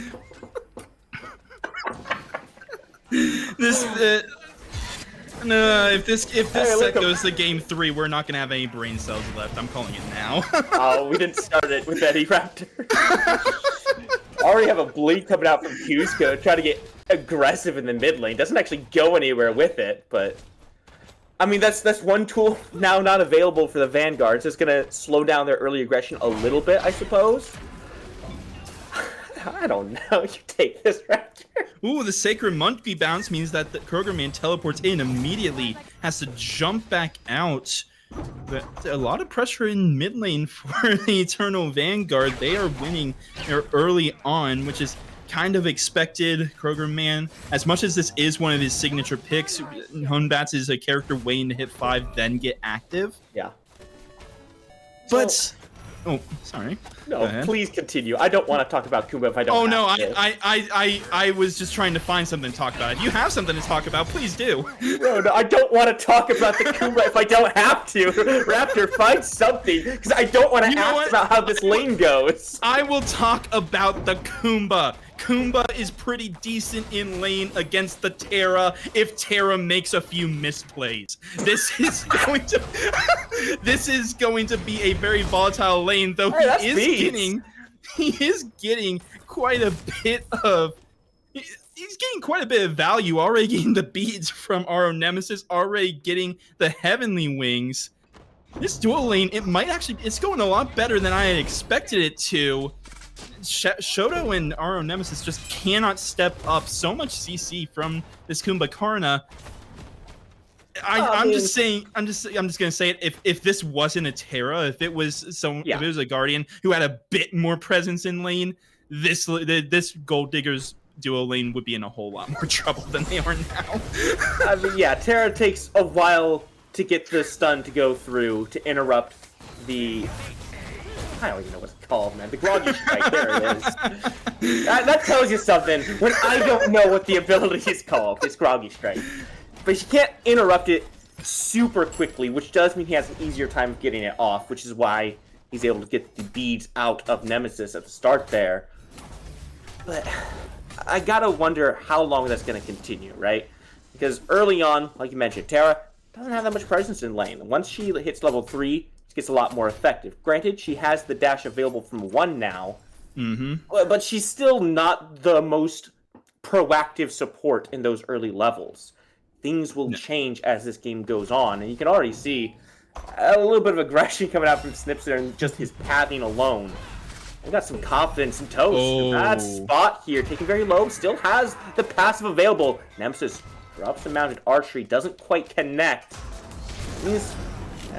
First blood gonna come out on the other side. Izus picks it up against the... Big Black Banana picks it up against Izus. We were hyping up that left lane for so long, we kind of forgot that there was a Chalk on the other side of the map who is known. Do we want to talk about Kumbhakarna or do we want to talk about Chalk? Like, come on, man. Well, there's a difference. One was completely unexpected, and we have no idea how it's going to do. The other was half expected, and we have no idea what it's going to do. I'd rather have fun and talk about the one that we didn't expect, which is this Kumbhakarna, and it looks like Shoto's actually in a bit of trouble here. Shoto goes up into the sky. Got some banner dropped down to help him out. Ultimate comes through. Cusco also making the rotation. Snips has burned his dash already. Nowhere to go, and Cusco picks it up. Some action busting out on this left lane. Apple Toast not able to do a whole lot. Just steps back. Groggy Strike comes down. Okay, you could dash at him, I guess. Oh, man. In all seriousness, Apple Toast did what he could in that fight. And that is part of the reason why Kumbhakarna is considered to be the worst Guardian in the game right now. Is that especially... Okay, worst Guardian in the game, period. There we go. The CC from Kumbhakarna, the CD, the cooldowns are just too high on it. They don't last long enough early on, and he just loses lane pressure when let's be honest, he has some pretty good damage in his kit, but he just cannot keep up with the majority of Guardians in this game in wave pressure. So there's just no reason to go to the Kumbhakarna, despite being one of the highest CC gods in the game. there's just nothing of value that he can bring outside of that, and we are seeing Fun that factor, pretty early on. I guess that's what it's all about, is the fun factor here. I agree. Yeah. He could be a fun god, but I don't know if he's the most effective one. Big Black Banana now stepping up to Zeus here. Just trying to push him away from that buff. Make sure he doesn't get that extra CDR going. Meanwhile, Cusco still on this left side, looking for snips. Recognizes the potential problem here. Dark Smite comes through. Good damage comes out. Now Bat out of Hell comes through, but it's not enough just yet. Comes down. He finds the kill. Apple Toast can't do quite enough. The slow comes through, and Cusco hops on free. Gonna walk on out of that one. Cusco now gonna look for the purple buff invade as well. Mighty uppercut. He didn't even He doesn't even get it. Oh, Cusco still manages to steal it away. Oh, what a tragedy for the Gold Diggers. Welcome to the QSL, ladies and gentlemen. You are never gonna see this kind of action in any other Smite League. But in a serious note, I want to? It's a I never said that they wanted to, just that they won't. In all seriousness, we are just seeing more and more of the reasons why Kumbhakarna is never picked up here. I'm starting to feel bad. We're dogging on Apple Toast. I don't want to dog on Apple Toast this much. I don't want to dog on the Kumbhakarna this much. I don't want to sound negative. I want to look at the positives here, but I did that in Picks and Bans, and that was a 30-second segment, and I ran out of things to say. There's nothing that's gonna come. There's nothing good that's gonna come from this Kumbhakarna, at the very least, until he hits, I want to say, like 15 and upgrades his starter. Then we might start to see some things from Kumbhakarna. Majin getting gressed on by Cusco in the back. Bat out of Hell. Not a whole lot that Majin can do about that. But Zelda steps forward and gets a little bit of healing. Now the Fear No Evil comes through. Separates this one. Where's your safety now? Up to the sky. Down he comes. Apple Toast puts himself on the board. Says, how about that for a support play? I don't know if Kumbhakarna's the one I want with the kill, but my god, he got it! The bigger thing is that you took down the Kamazots. The Kamazots had a lead on Kroger Man on this Hoonbats. It was very important to take him out, allow some time for your Hoonbats to just farm up and try and catch back up, which he already has. Probably still down about half a level if I had to guess, but still, same level, catching up slowly. That kill was big, and that was a 2-kill shutdown on the Kumbhakarna, who, hey, now has a level, and you now have the gold lead as well. That can't hurt. That's never going to hurt. The question is, how effectively can they use that now, right? The gold lead, well, it's a Kumbhakarna. It's there, but it's not going to push a major advantage here. The real question, the big question mark on the map, is this duo lane, because now Snips is down 2 levels. He's had back-to-back ganks, Cusco's put him down, and now Cusco's shown up on the right side as well. Meteor comes down, pushes Cusco away. Stormcall doesn't quite connect, a great jump, but Zelda's also on the way. Shoto's also on the way. No! Oh no, they got teleported! Off! Big Black Man all the way out of there to safety, and now Cusco is the one in a bad spot. Wait, are we doing Bull Demon King? I like this. They are. They're getting something out of that. They were going to get Bull Demon King anyway. I think they much rather would have had the kill, but they're going to give up Gold Fury as well. More than likely, yeah. It's burning. There's 5 people there. That is going down extremely quickly. Pittsburgh Gold Diggers, they're playing the map incredibly well.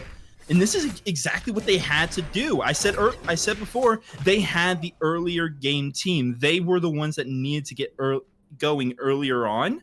Because if they just allow Eternal Vanguard to scale, they are going to lose. They're going to lose these team fights in a very same way that they beat Eternal Vanguard in game number 1. And they're doing a good job. Is it enough? We'll just have to wait and see. I don't think so, but we're going to have to wait and see. He tried so hard to get that root off, man. It just did not happen. And he got so far, but in the end, it didn't even matter. Cusco falling down to 75%. Leap in from Kroger Man. He's going to be in a lot of trouble here. Gets stunned down. But, oh, here comes Big Black Banana. No? Perhaps not. Oh, Recognizing the danger of, 4 people being around the blue entire buff area. was more important, evidently. Wait, what? We're going for this? This is a 2v4. The damage is good, but Kroger Man gets taken out immediately. Who's Goad? Out of hell. Gonna go ahead and swoop on out. Shoto, though, might get left in the dirt. Okay, man. It's okay. I mean, you didn't have to. It's okay, yes. Come on, man. Margin definitely could have had that one. That was Apple Toast. I would not be surprised if he's just like listening in, forgot to turn the stream off or something, and heard us dogging on the Kumba. And he's like, "Here, look, I'm 2-0. Now, what are you gonna say about the Kumba Karna now?" That doesn't change my opinion at all, Apple Toast. But all things considered, decent fight over there at the blue buff. They weren't able to secure the blue buff. Didn't they lose someone as well, if I'm not mistaken? I just realized that's a 3-level lead over here in duos. RO Nemesis going to use the mounted archery. And it should be the end of no way! 22B! Wow! The kill! A fantastic turnaround using minions to body block. Snips! That gets him right back into the game as long as he does that Cusco here. Oh, he gets it! No! Tragedy for Snips. He finally gets himself on the board after back-to-back ganks, and he's just there again. Appletoast was in the area as well. He was up there, but he just walked away. He didn't even see the jungler coming over. Again, it just feels like... I don't like it as a support pick. I don't like it as a support pick. We are seeing exactly why. The crowd is probably so excited to see a Kumba Karna. Well, guess what? This is why you don't ever see him right here. Man. The state of the game right now, Gold Diggers are ahead slightly in gold, right? But the fact of the matter is they are suffering quite a bit in XP, sure. Appletoast is 2 levels up on Shoto. That doesn't matter. What matters is the deficit between the hunters. Snips is capable of still taking these fights, but it's gonna be hard if he keeps getting ganked and keeps getting put down in the dirt like this. I really feel like the Gold Diggers need to put some attention over here and help him out, excel him, because when he was ahead, he was doing so much work in game number 1. Oh no, you are absolutely right, and we can't forget about the deficit in the jungle as well. 2 levels for the Kamazots, and that's going to grow even more as Kroger Man falls to Cusco, and the fight continues on. Bad of the Hell still on the board. But he gets knocked up before he can get into it! That was a good epic uppercut! That was a really good one! Hey, we got some value from the Kumba Karna. It's not like Ares couldn't have done pretty much the same thing. Now, fight keeps going. Zelda in some dangers. A storm call comes through. Ring, ring. Pick up the phone. You're dead now, but Big Black Banana may have overstayed. Appletoast, remember, he's just a Kumba Karna. What can he do to slow this down? Double Mets comes through, and he doesn't go to the axe. He stays away, and that keeps him alive. Notably, not the Kumba Karna that kept him alive. It's his own decision making. Actually, if he took the axe there with the mez, he would have died because he would have unmezzed them. We gotta give a shout out though. Kumba Karna saved Majin. He did. He did. That was a good. He's already done more this game than I was expecting him to do, and he's only saved 1 person.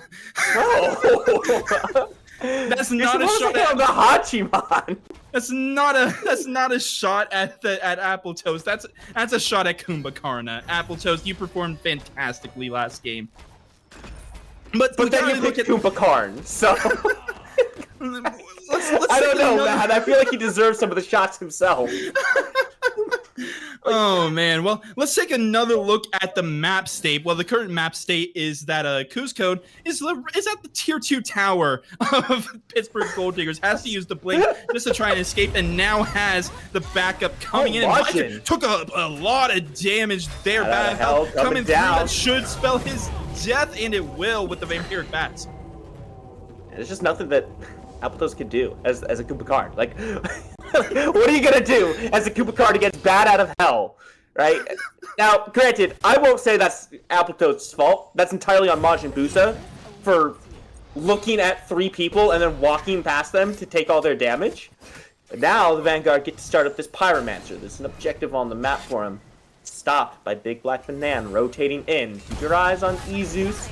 Krogerman on the opposite side of the map. Alto's doing a lot of work to just keep these guys away from the objective. And I guess somehow the two tanks get it done. Meanwhile, Fury being started up by Krogerman and Snips. They're going to go ahead and take that down. I don't think the Vanguard know.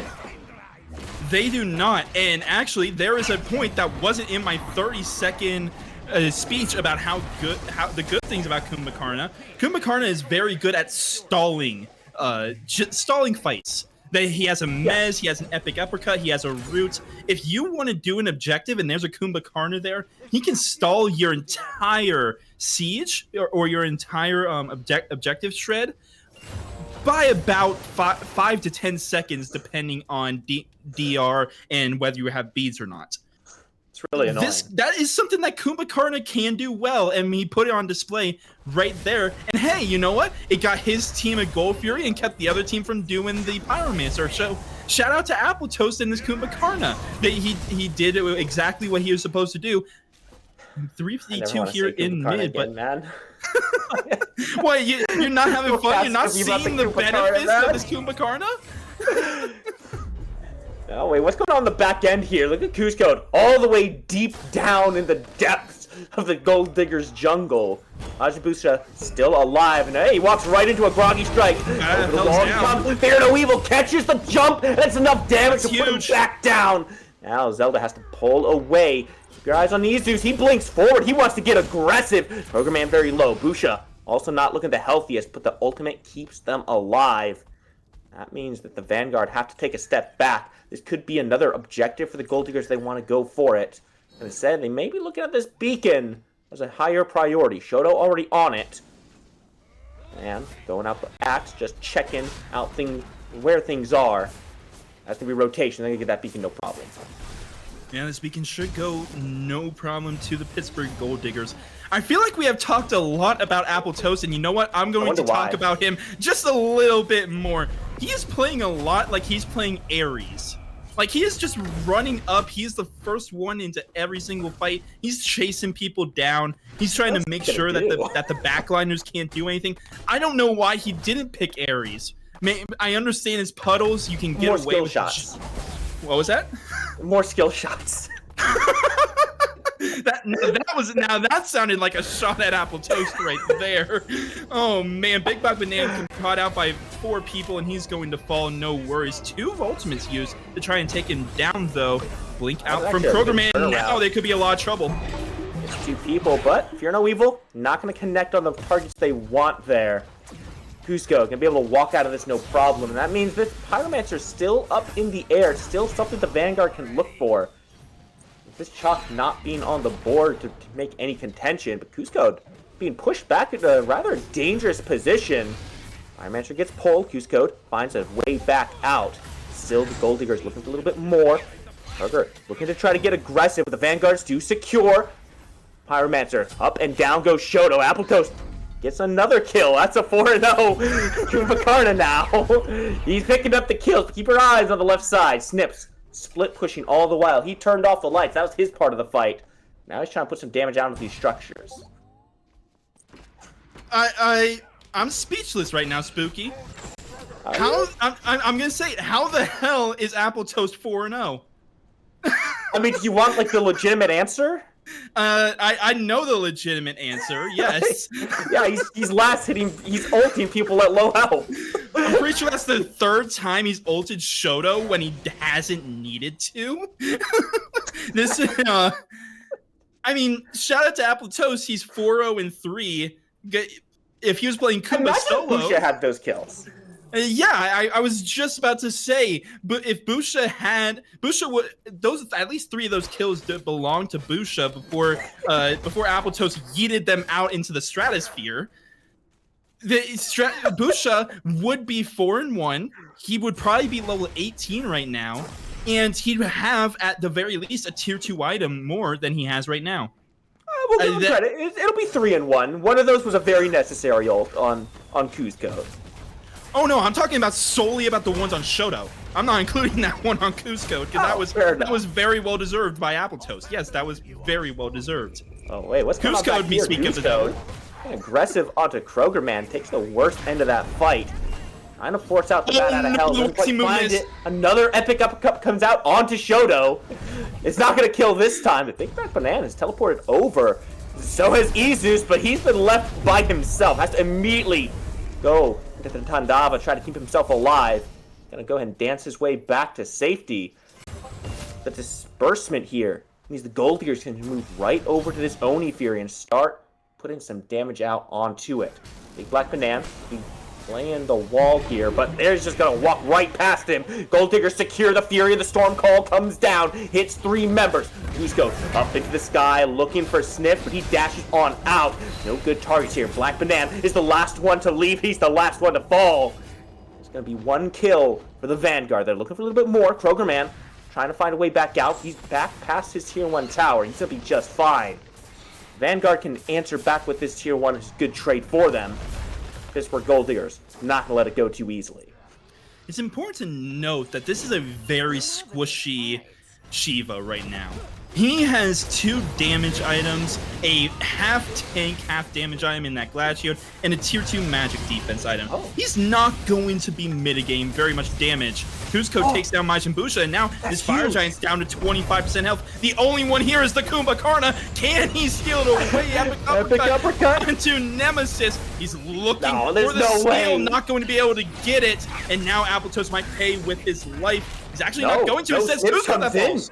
He's got the damage. Kroger Man also coming through. Nemesis is the target. Here comes Izus trying to find a way to get his ADC back into safety. Altos gets caught by the root. The Kroger Man is chasing him down. Fear No Evil comes back up, and maybe you should fear just a little bit more. Shoto gets run down, and Zeus pulls him back in, but you pull 3 into 1. That's a kill. 4 fall for the Fire Giant. It leaves Zelda as the lone survivor. Look at the spike and the dip from that gold. Well, you can see right there, right past the 23:05 mark on the graph, you can see exactly where things were looking good for the Eternal Vanguard. They got a pick on Majin Busha, they got Fire Giant on 5, and then you can instantly see where things went bad, where they lost 4 despite getting the Fire Giant without getting a single pick for themselves after that. Shout out to the Eternal Vanguard. That was a great play to go for that Fire Giant. They knew that they had it, but I mean, it's a good play, right? It's a good call to go for that Fire Giant. The problem was it just took too long, and honestly, I'm gonna have to say, Appletoast did play that very well by taking Nemesis out with epic uppercut. Got so much time, and now we're gonna see another fight. Cusco already half health. Bat out of hell comes through. Appletoast gonna step back. That's another beacon for the Gold Diggers.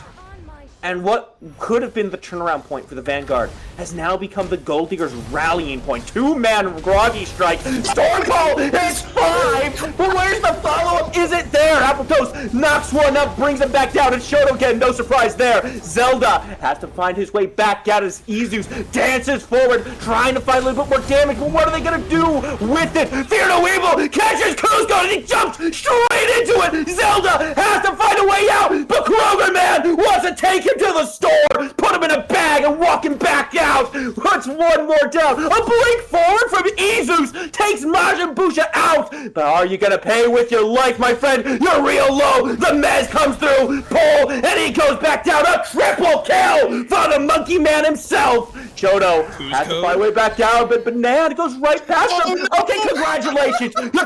You took Kumba past him for the first time this game. Look at him snoozing.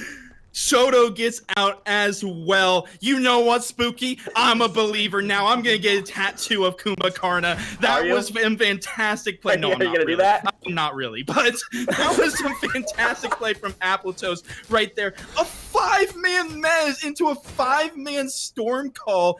When are you ever going to see that? It was the perfect, all the planets aligned so that everyone's beads were down. No one had the cooldowns for their CC immunity. And then a 5-man Mez instantly into a 5-man Storm Call. And that was a beautiful fight there from the Pittsburgh Gold Diggers. That should never, ever happen for the record. but you know what? It did, and we are all happier. We are all better for it. You know what truly disgusts me about that? What? There wasn't really any follow-up off those plays. No, there wasn't!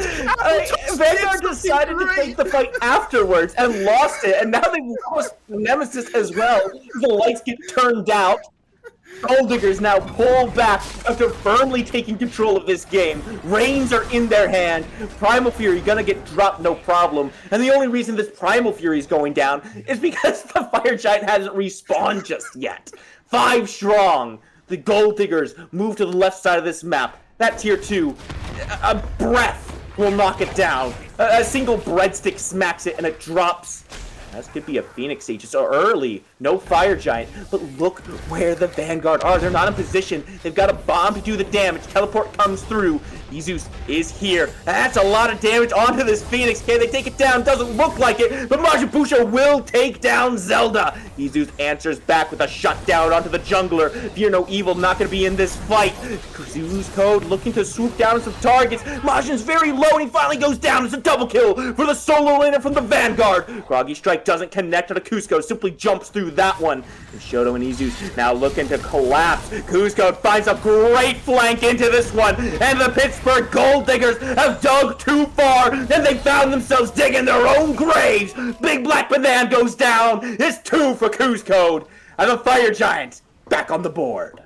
You know, I think that we have been focusing way too much on this Kumbhakarna and treating this game as a meme game in a way, because we are forgetting that there is some genuinely good Smite happening in this game.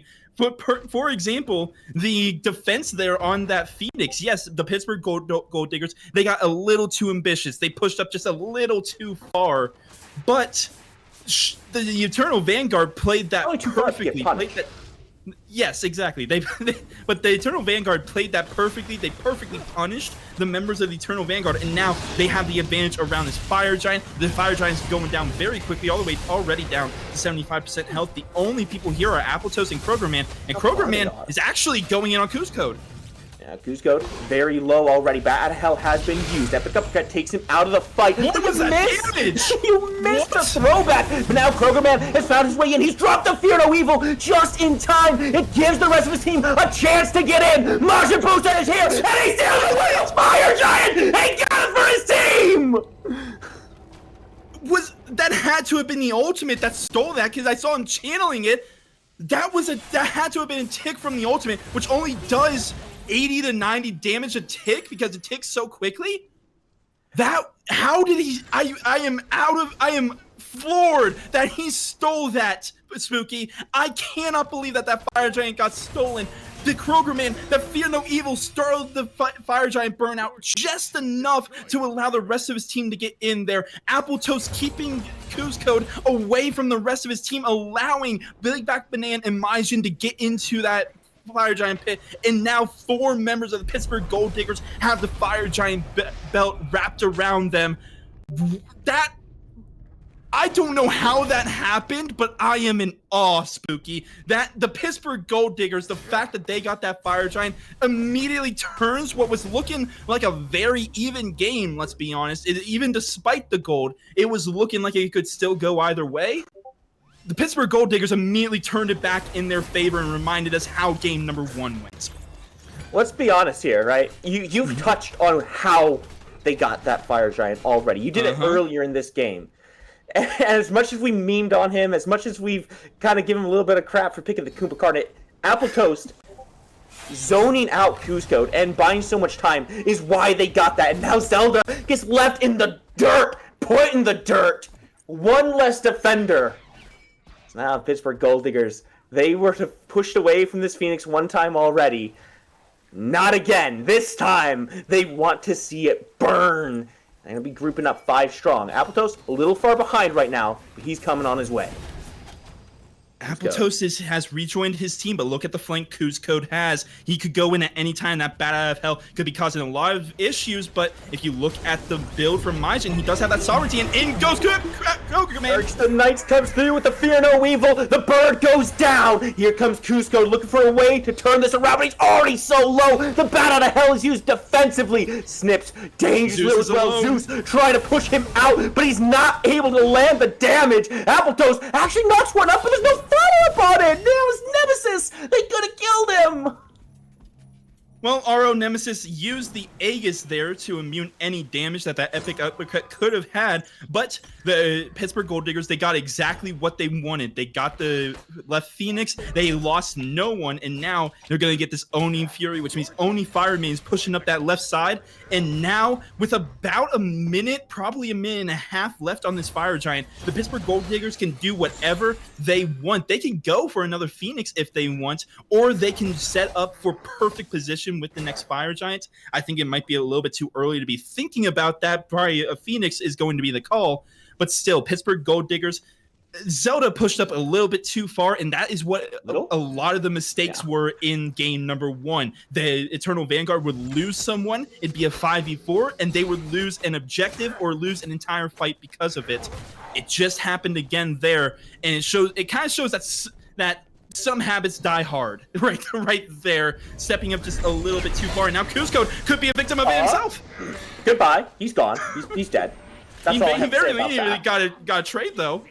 Look at the damage that Camazotz did, man. Almost, but unfortunately, almost only counts in hand grenades and horseshoes, and this is neither, my friend. I want to talk to you for a second about two things. Majin Buu and Appletoast. Now, I actually really like the Curse Weaver. I was actually going to ask if you thought we would see that against this Chang'e. Why does Majin have the sovereignty?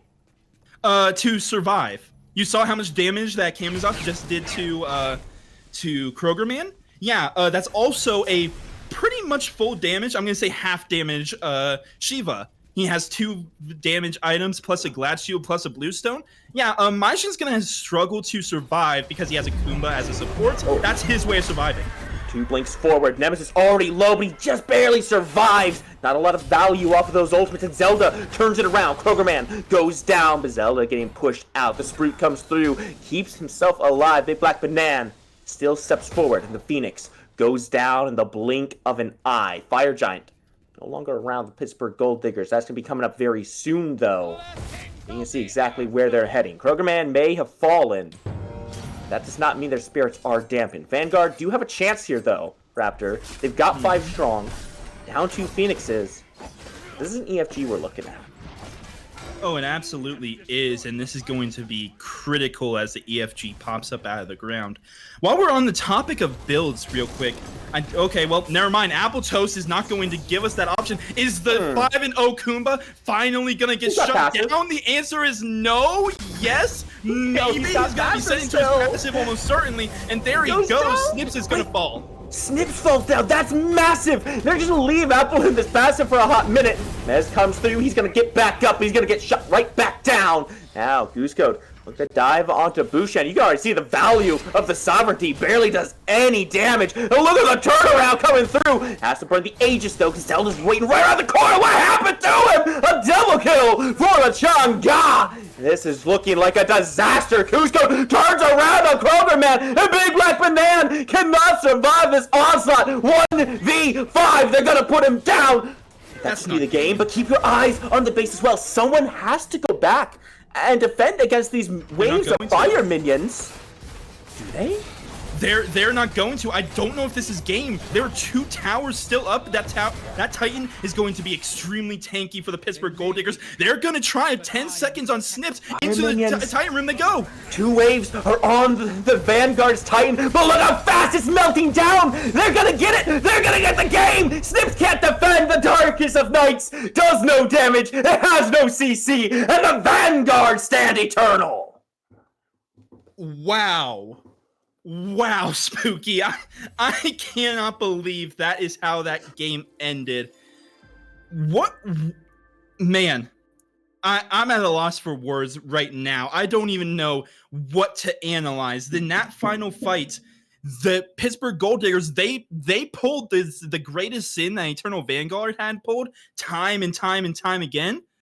And this time, Eternal Vanguard are the ones punishing them for it. They step up too far, they get picked out, and because of that, 5 members remain alive for the Eternal Vanguard, while everyone falls for the Pittsburgh Gold Diggers. And because of that deicide, they have to back up. They are able to end the game. When I honestly didn't think that they would. That time went down a lot faster than I expected, considering that there were still 2 tier 2 towers up. Well, did the 9.5 revert ever touch the Titan? I'm not. It did. I'm not so touched sure. Its health. It did touch its health. Okay, it did touch its health. There is my answer. But man, Eternal Vanguard, congratulations.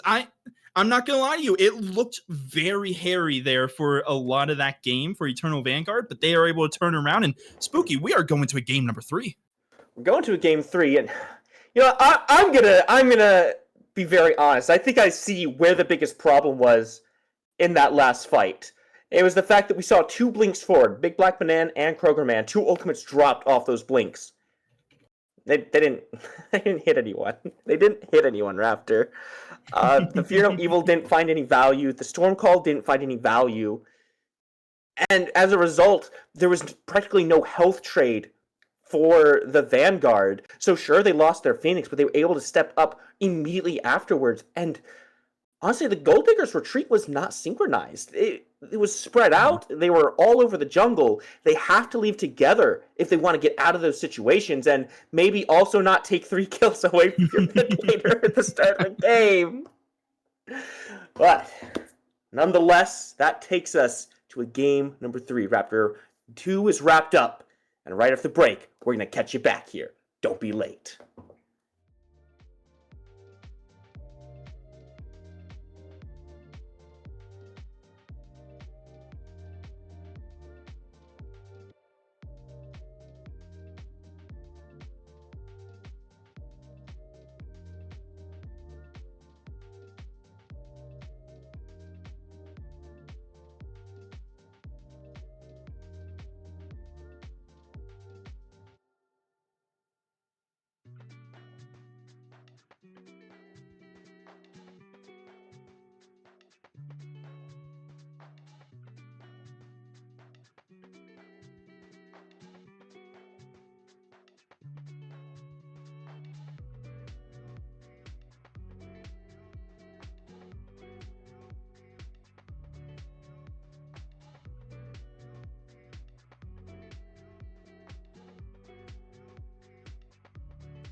My name is Jared. And this is Matt. And a little thing we love about the Chick-fil-A maple pepper bacon sandwich is that sweet and savory flavor combo. I love the grilled chicken because of how juicy it is. It has that perfect smoked flavor. And then the crunch of the pickles and the sweet heat that they bring just ties it all together. And that crispy sweet bacon, it adds so much flavor. It ties in amazing with the warm, soft bun. You can really taste the sweetness in every bite. The maple bun is bringing the fun. Order the maple pepper bacon sandwich on the Chick-fil-A app today. Available for a limited time. Real guests paid for their testimonials.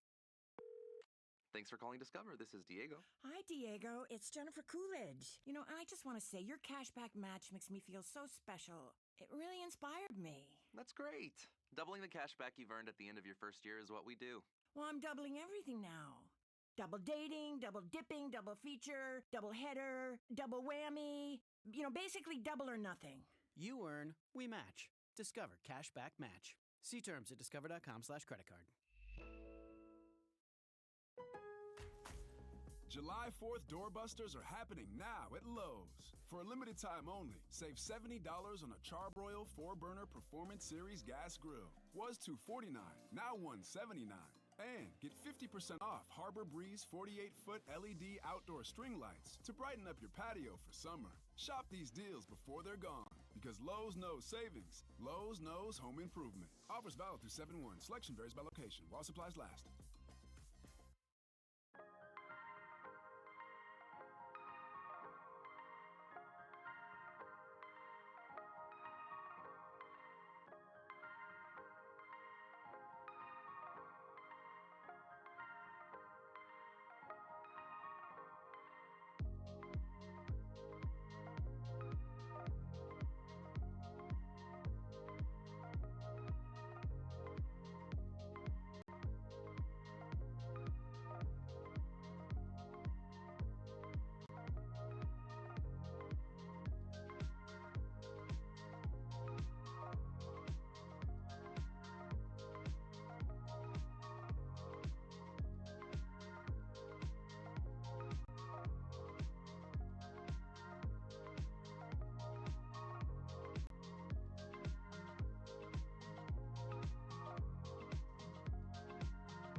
Hello and welcome, everyone. You've seen Game 1, you've seen Game 2, but none of that matters now that we've reached Game number 3. This is the only match that matters in this set. It all comes down to who wins the final game. This time, your sides have swapped. You'll note Pittsburgh Gold Diggers on the blue side. Eternal Vanguard now over on the Chaos team. And it's still Spooky, and it's still Raptor. Nothing's changed over on the casting side of things, except for maybe our expectations of what's to come. I'm hoping not another Kumbhakarna, but hey man, I never know these days. Oh, well, you do indeed never know. You know what? Apple Toast is probably saying in that VC right now, hey, I went 5-1, man. I saved us a few of those objective fights. Give me the Kumbhakarna again. And everyone else, yeah, everyone else is just screaming no, yes.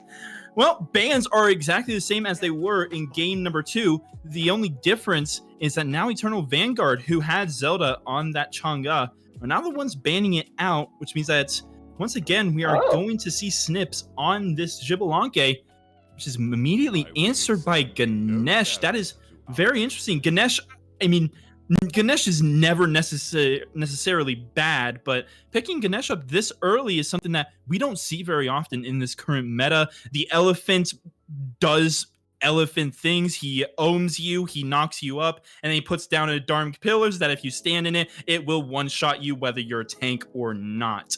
But I'm not in love with the Ganesha. I'm gonna have to see who he's paired with, and I hope this Chiron is mid, because he's not gonna have a fun time against that Xbalanque if he's over there in the carry. I'm gonna guess that this Chiron is mid. I would expect it to be going the mid lane. I think the more notable thing about this Ganesh pick is that the Vanguard have been banning it in the second wave pretty consistently. This is the first time it's gone unbanned, and they're the ones picking it up. Maybe a little bit of a fake out here with the Chiron to maybe try to bait the Pittsburgh Gold Diggers to thinking that this is their dual lane, or maybe they're willing to switch up where this Chiron is going. Either way, we're now seeing some power picks come out here as the Kukulkan now hovered and locked in. That's definitely going to Big Black Banana, and this is honestly a god I'm surprised I haven't seen him on already this set. This is the kind of god he likes to play. Big, burly solo laner, likes to bully, likes to fight, wants to get active early. This is already a good look for the side of the Gold Diggers. What is very interesting is that I'm not sure if it was the case last game. I don't think it was, but in this game, Mulan went through the top 6 bans. Mulan is still available, but yet Big Black Banana decided to go for this Kukulkan. Mulan has a pretty good matchup into Kukulkan. That one can really go either way. I would love to see a Cthulhu for Eternal Vanguard. Oh, get out of here. No, wait, hear me out. Cthulhu struggles a little bit in the 1 to 4, but once he hits 5 and once he has access to that Descent into Madness, Kukulkan can have a bit of trouble laning against him. We have seen it multiple times in the QSL alone, where a Cthulhu has beaten a Kukulkan in a matchup where the solo laners are very evenly skilled. So I would love to see over there in that solo lane a Cthulhu. Now, is that in whether that's Zeus or Zelda? We'll just have to wait and see. I'm going to assume that they're sending Zeus back over there into that solo lane. Does he have a Cthulhu in his god pool? I'm not sure. He pulled out Shiva last game, so who knows what to expect. But listen. I'm not doubting you on whether it's a good pick. I don't want to watch Cthulhu, man. I'm trying to see a fight, and this guy just takes up my entire screen. What I do really like is I really like this Camazotz pick from the Gold Diggers as well. Oh, come on, man. Come on. It's going to be a Shiva locked in for the side of the Eternal Vanguard. Now, credit where credit's due, right? Izus won on it. Mm-hmm. Did it look good throughout the entire game? No, not in my opinion. But they did win with it. But Cusco's not going to be able to go back to this safe Camazotz. That's taken away. And I think that was a big part of the successful fighting from the side of the Vanguard. So they were able to survive. They were able to remove Cusco from the fight and swoop down or get out of danger when he was aggressed upon. Taking that away and moving it to the Gold Diggers, it puts a big question mark on the side of the Vanguard to me. Ooh. I mean, Camazotz is 2-0 in this set. The winning team in both games has had Camazotz in their jungle. Camazotz? And that makes this Ganesh and Chiron pickup so early even more concerning and confusing. That's a bait. 100% that's a bait. I'm not going to talk about it until it gets locked in, which it won't. But the fact that the Eternal Vanguard value Ganesh and Chiron more than this Camazotz, I'm really curious to see what they have in store. Now, talking about this Morgan Le Fay, it is, for being an immobile mage, she is very, very safe. Simply because of the Dragonflight. And her CC immunity on her ultimates. But she still struggles against a Camazotz, getting away from Camazotz and the Bat Out of Hell. So it's an interesting pick. I can see the vision behind it, but that will send this Chiron over to a dual lane, which I do not like nearly as much. All right, so now we're seeing Toth locked in as well for the first time. And you know what? I'm going to be honest. With the Toth, I like the Kumba more.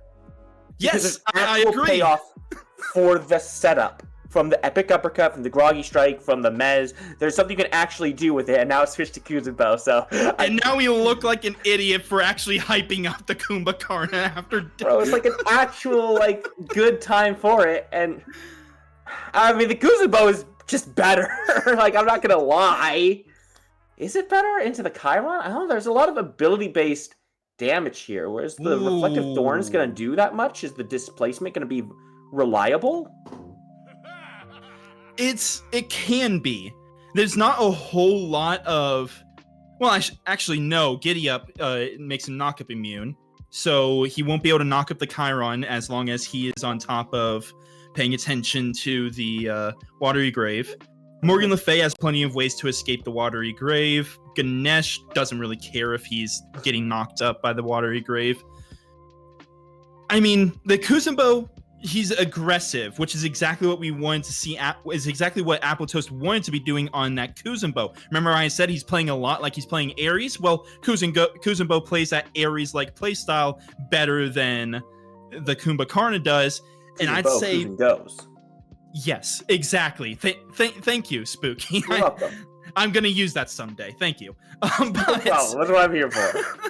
I want to talk about this Susanoo because I don't know what to say about it. I know that sounds contradictory, but hear me out. Yeah, what the heck, Susanoo... Are you going to talk about something without knowing what you want to say about it?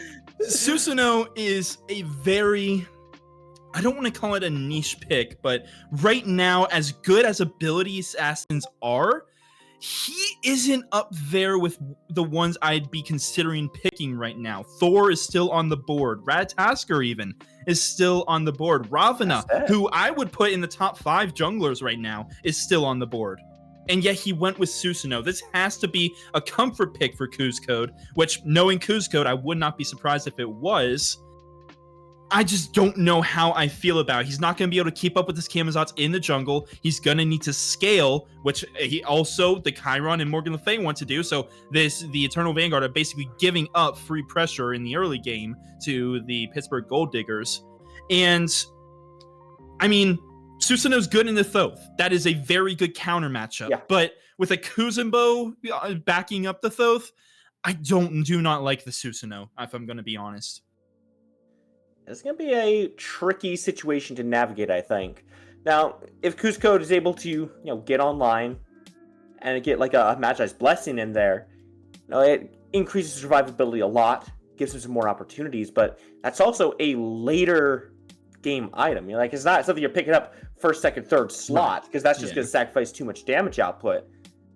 The question is, where does he go in the meantime? How effective can he be before he gets that defensive measure online? Granted, he'll have access to beads if he wants them, and that's another question. Does he go beads first to make sure he can get past the CC of this front line? Or does he go for the blink just to increase that mobility and try to facilitate the dive? That is the dilemma. And honestly, I think that he should go for the blink. I think that would benefit him a bit more, and just being able to dive onto this backline easier is going to help him majorly in the long run. I kind of want to shift the conversation to the backlines of these two teams on that note. You got the Xbalanque and Thoth on one side versus the Chiron and Morgan Le Fay on the other. When I look at these team comps, I think artillery. Chiron with his ultimate has a very long range. Morgan Le Fay loves to just throw out abilities and poke people down. Thoth, I mean, no one outranges a Thoth, let's be honest. And then Xbalanque, when he pops to the Darkest of Nights, he gets extended auto range. So these are when I think of these four specifically together, I think artillery. And that kind of makes me favor the Pittsburgh Gold Diggers side a bit more because, as I said, no one outranges a Thoth. And how are you going to even try to outrange a Thoth when you can't see when Snips turns off the lights? So that's as far as a backline goes, when just sheer amount of damage and just the map presence that they're going to have in these team fights, I'm really favoring the Pittsburgh Gold Diggers, and that's going to put even more pressure onto Zeus, onto Kuzcode to get onto that backline and really try and disrupt what they want to do, because otherwise, Eternal Vanguard, they're really going to struggle. So one thing I always like to look at here is fight starters, right? Mm-hmm. And I look at the Vanguard, they've got some good tools, right? Kuzco can go in, Shoto can drop the Dharmic Pillars, Izus obviously can engage, has lots of mobility options there. I look at the Gold Diggers. They don't have a lot of ranged CC. Is one of the big things that catches my eye here. Sure, Majbusha has the evade and punish, but you're not using that to start a fight, because if you do, you're dead. A Big Black Banana has to pretty much wait for his transformation so he can get any kind of CC off, and then again, he has to dash forward into melee range. Appletos has to dash forward into melee range. So my question becomes, how do the Gold Diggers start these fights between their poke with the Thoth? Where do they decide they want to start something? And how do they dissuade the Vanguard from starting something instead? Well, the answer is very simple. Big Black Banana and the Kroger Man need to have perfect communication, time their blink exactly at the same time, and insta-kill Zelda. Otherwise, all of the poke will be for naught from this Thoth, and they're going to be the ones struggling a little bit. Yes, they still have the range advantage because of their comp. Simple. Well, no, okay, the answer was simple. The actual execution, not so much. But, hey, there you got your answer on how they can engage. I guess so. So, let's take a look at the early builds here, right? Nothing too surprising. Obviously, some slight differentials in the solo lane starts. Everything else largely the same, but do you see some changes, right? Mid laners, different starters, obviously different starters for the supports as well here, and the ADCs. So, walk me through a little bit here. We've got the Conduit Gem for Majin Buu. We've got the Sands of Time over on Zelda. What do you prefer there? I much prefer Conduit Gem right now, especially if that is going to be a Doom War for Zelda.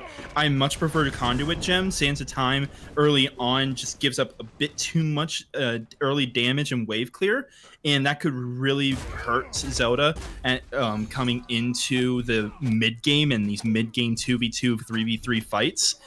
But that said, the cooldown is always nice, and Morgan Le Fay is one of those characters where you absolutely want to get as much cooldown as possible. Majin Buu, I really like the Conduit Gem on Thoth especially, simply because of the range and how much he can already spam his abilities. These are two very pokey mid laners, as we've been alluding to. These two don't really want to be in all-out fights until the other opponent has been poked down to 25% health or less. So I really like the Conduit Gem for that purpose and kind of wish Zelda went it, but I do not hate the Sands of Time by any means, and actually it looks like Zelda and Kuzcode are looking for a pick, and they might get turned on by themselves. You gotta be careful here. Kuzcode definitely does want Majin Buu, but doesn't quite connect with the vacuum. Go ahead and dash forward, actually, but has the Cyclone to go all the way forward. Zelda is actually getting aggressed on. Kroger wants the kill. It's a 1-for-1. But Kuzcode is the one that gets the first blood. That one goes the way of the Vanguard. Puts him a little bit further ahead. It's a nice start for really both teams. That is absolutely massive. And if you're the Kroger man, you are not feeling bad about giving... Well, you're feeling bad about not giving up first blood, but you get the kill in return, so you still have the advantage against the Susanoo early on, and you get the half of a wave that Kuzco didn't. So Camazot's not feeling that bad at all. And Thoth, he gets credit for the assist. Well, actually, Zelda did too. I'm just realizing that. So that actually doesn't go to his advantage. It's exactly the same. Yes. So yeah, there's no one really comes out on top. If anyone comes out on top, it's the Kroger man because he doesn't have to sacrifice any of his lead to the late game Susanoo. Well, see how this turns out here. Now, I want to take a look at the shards here for a moment. And you'll see 3 on the side of the Vanguard that no one on Gold Diggers has. Why don't you walk me through this a little bit? Well, I personally really like Vibrant Shard. Actually, we're seeing rotation from Zelda over to make sure that they get this blue buff invade. Interesting. Could they be going for Gold Demon? No, they will not. Anyway, the Vibrant Shard, I personally really like a lot. I can see why so many members picked it up from Eternal Vanguard. The extra damage is always just nice. And when you're playing a poking pick like Zelda or a burst pick like Kuzco and Nemesis, then that little bit of damage coming from the Vibrant Shard is always going to feel extremely nice. The reason you don't see it on the Gold Digger side is because they have a bit longer cooldowns than the side of Eternal Vanguard. They are wanting to spam their abilities rather than just do big amounts of burst damage, and they are going to lose that shield buff, but that is why they have the Horn Shard instead. Shoto able to steal that buff away with just a little blast. Now, Majmusha has to be careful. Got Kuzco here. Cyclone in position, but not going to take that under tower. But still, Vanguard looking to get aggressive. They've been making some aggressive plays on the map. They are maintaining a slight lead, and they're going to look to the Gold Demon King early on as they have for the past 2 games. Using Typhoon, ultimate. Typhoon comes out. Lets it burn it down a little bit faster, and really, why not? They're not going to be punished for it. Vanguard have really been able to do whatever they want on the left side of the map without too much hassle at all. I guess so, yeah. I mean, Kuzco absolutely wants to farm. If he's not fighting, then he is winning. But in the scenario that he does fight, which is very likely, because if you consider that the Kroger man is on the opposite spectrum, he wants to be fighting. He wants to keep Kuzco from leveling up and getting to that late game. It's a little bit interesting that he chose to use it there because he absolutely did not need to. I guess that they didn't have any wards down, didn't know where the Pittsburgh Gold Diggers were, but if he gets jumped on and that Typhoon is still not down, he will be in a massive amount of trouble, and in that case, it wouldn't be worth it. But as it stands right now, why not, as you said? Yeah, so far, the Vanguard have just been rotating to these camps a little bit more effectively. The Gold Diggers throughout this match have been the ones farming more efficiently. Right now, the Vanguard are the ones that are actually collapsing onto Appletoes in the mid lane, trying to put some damage out onto it. Has to burn the Watery Grave. Finds his dash back out, but that's now an ultimate down. A big source of safety not available for the Gold Diggers. Very important, though, he got the beads out of Kuzco, and that is massive to get with the amount of CC that Appletoast and Majin can put out onto this pick. Leap in by Kroger, man. He has the Bat of Hell. This could spell trouble for Kuzco. Oh, but the damage is instant. Puts Kroger man down.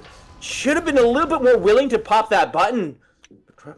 Kuzco, more than willing to take a 2v1 against the Kamazots in the jungle. I don't know, it feels odd from the Gold Diggers, who haven't really been playing that super aggressive, invasive style. So seeing Kroger man switch it up like that is a little bit disorienting. Oh, it absolutely is, but as I was saying, that it kind of is how he needs to play because he doesn't want Kuzco to get a lead. If Kuzco can get to the late game without any issues, then Kuzco will be just fine. That is exactly what Kuzco wants. Kamazots, while he is very good in the late game, he is better than the Susanoo at this point in the game. He should be trying to leverage that, and that's exactly what we saw right there. I am very surprised that he did not use the Bat Out of Hell because I don't think Typhoon was available just yet. That could have been a very easy kill on Cuscode. They didn't see that Typhoon go down. It was used on Bull Demon King with no vision. Oh, that's right. Now Nemesis is going to be the one without vision as he goes down. There's the Bat Out of Hell, but it's Snips who gets the kill credit for that one. Actually, it's actually funny that the Typhoon ends up benefiting Cusco having been used there. Well, to be fair, the fact that they didn't see it. If he had it, then the result is still the same. In fact, probably a little bit more burst. I actually no. Let me throw out a scenario for you. Cusco starts channeling the Typhoon, thinking he's gonna need it. When obviously he just proved that he didn't, and that's when Kroger Man goes into the Bat of Hell. Because he didn't have the Typhoon and didn't pop it, Kroger Man didn't feel like he was in danger and thus didn't go into the Bat of Hell, thus ending in his life falling. Oh no, Kroger Man caught on the tower with that blink. He's taking the tower for a long time, has to jump back out, and now Aptos is here as well, but Shiva Tandava is keeping this Shiva alive for so long. Big Black Banana is going to trade out his life for it. 1 for 1. That is 3 people committed, 2 health bars almost entirely erased, and a Gold Fury opportunity snipped out by the Vanguard. Yeah, this Gold Fury is going to go down for free. Hopefully no Typhoon is used for it. Instead, Dharmic Pillars will be, and actually Shoto like that. Very nearly fell. I'd much rather Dharmic Pillars go down than Typhoon. But Eternal Vanguard, this is something that they were missing the entirety of games 1 and game 2. They were getting completely out macro played in both of those games, and because of that, they had to play from behind, come back from behind. Now, they actually have a bit of a lead, given it's only 800 because the Pittsburgh Gold Diggers, as they have been doing this entire set, have been farming incredibly well. But for the Eternal Vanguard, they actually have a lead. That's something that they can't say for either game 1 or game 2. Now that they have this lead, it's going to be interesting to see what they can do with it because they have a very late game scaly comp, and which, to be fair, the Pittsburgh Gold Diggers also have a very good late game comp. Eternal Vanguard, I really want to see them push this. I want to see Cusco. If we can go back to the items, I can't remember exactly where he is right now. He just finished off the Hydra's Lament. This is his go button. If he can get a kill on the Majin right here, for example, that would be huge. Not going to. In fact, he might fall. Yeah, Final Judgment comes through, does clip Cusco. That's a big chunk of health gone. The Majibusha now being aggressed on the back, has nowhere to go. Izus takes him down. Cusco still alive, finally falls down to the Kroger Man. Now let's see what happens on the tail end of this fight as Izus gets pushed into a wall. 2 members here, but Shoto coming around as well. Drops the Ohm, silencing out this fight as the Shiva Tandava starts breaking out in a little bit of a tap dance here. Kroger Man cut off, but jumps through the wall. Gonna get himself back to safety, especially with Big Black Banana here to push away the aggressors. This could be just fine for the Gold Diggers. It's a 1 for 1 again. I don't know who you consider that more worth for, as the Bull Demon now gets started up. Zeus is here to push them away very low, and the Bull Demon King goes the way of the Vanguard. That's not what the Gold Diggers wanted when they started that objective. No, absolutely not. Now Big Black Banana is getting chased out a little bit. Majin has to be a little bit careful that he will be just fine. Instead, Big Black Banana is going to get caught in the Dharmic Pillars. Beautiful ultimate there from Shoto. Will pick up a kill for Zeus.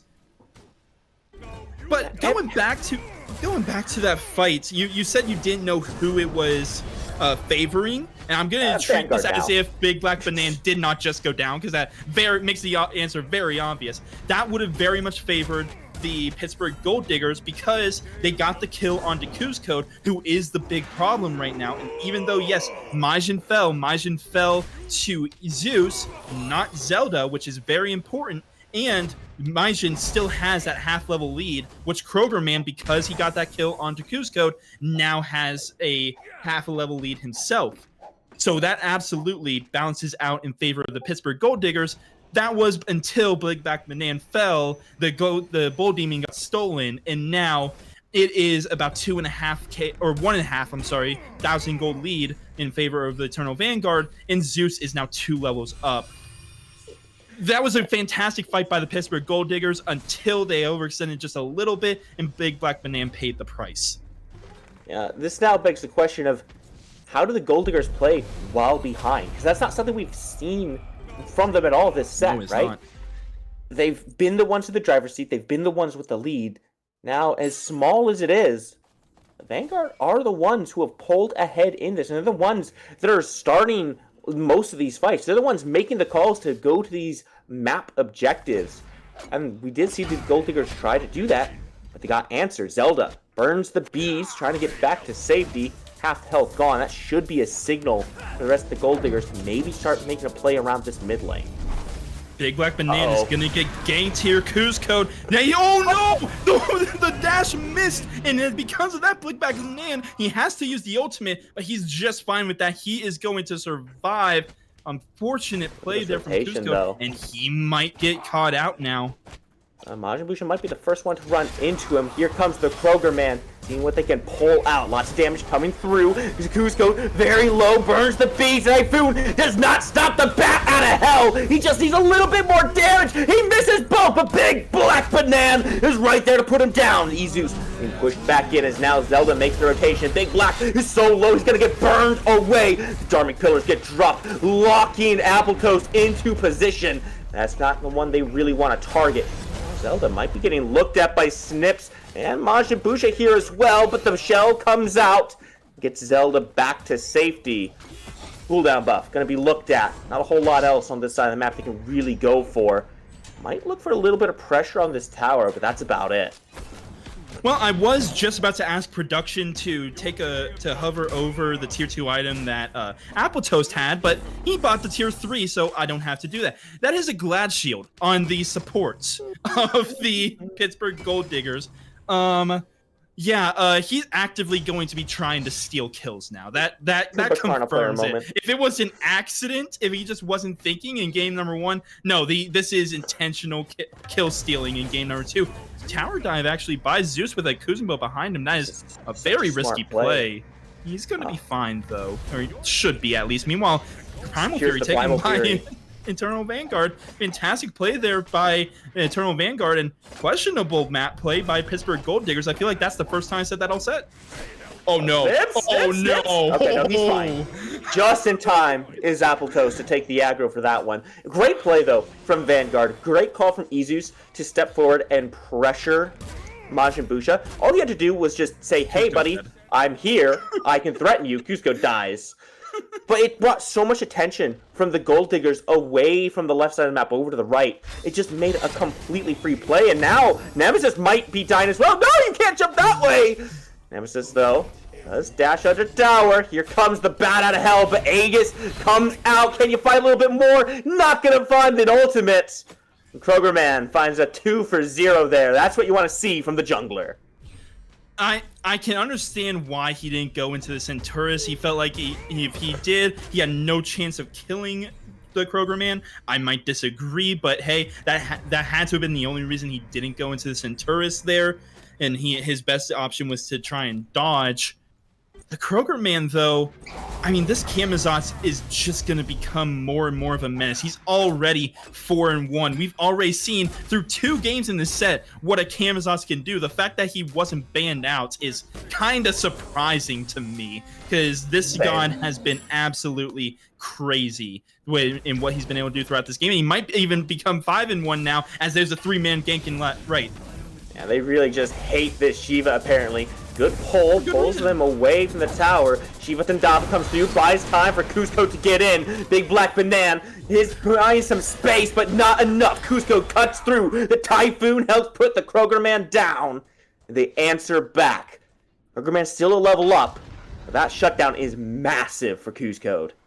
It's massive, and now Kroger Man is off the map for 30 seconds. That means 30 seconds of free farm for Kuzco to try and get back on level. This is a battle of the junglers right now. In game 1 and game 2, you could say, oh, it's a battle of the ADCs, or oh, it's a battle of the mid laners. This is 100% the battle of the junglers right now. The Kroger Man and Kuzco are at each other's throats, and whichever one pops off, it feels, his team will rally around them. Oh, man. I don't know who I want to favor in the late game because I can see both teams doing extremely well. Kuzco, if you get caught out here, how did that Final Judgment miss? He did not charge it whatsoever, so it just didn't do that much damage. That was not a fully charged Final Judgment. It wasn't, but I would have expected a little bit more than that. I thought it just missed. That was kind of crazy. Speaking wow, kills Majin under the tower with the dance.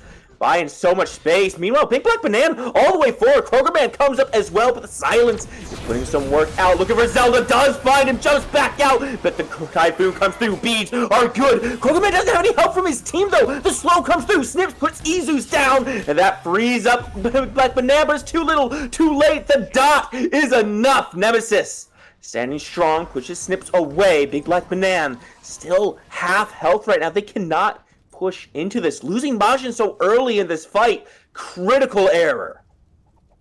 It absolutely was, and even though it's a 3-on-3, health bars absolutely favoring Eternal Vanguard, and because of that, they are going to get that beacon easy peasy, grow their gold lead. Well, I say grow, it's been about 2.5k for about a minute now.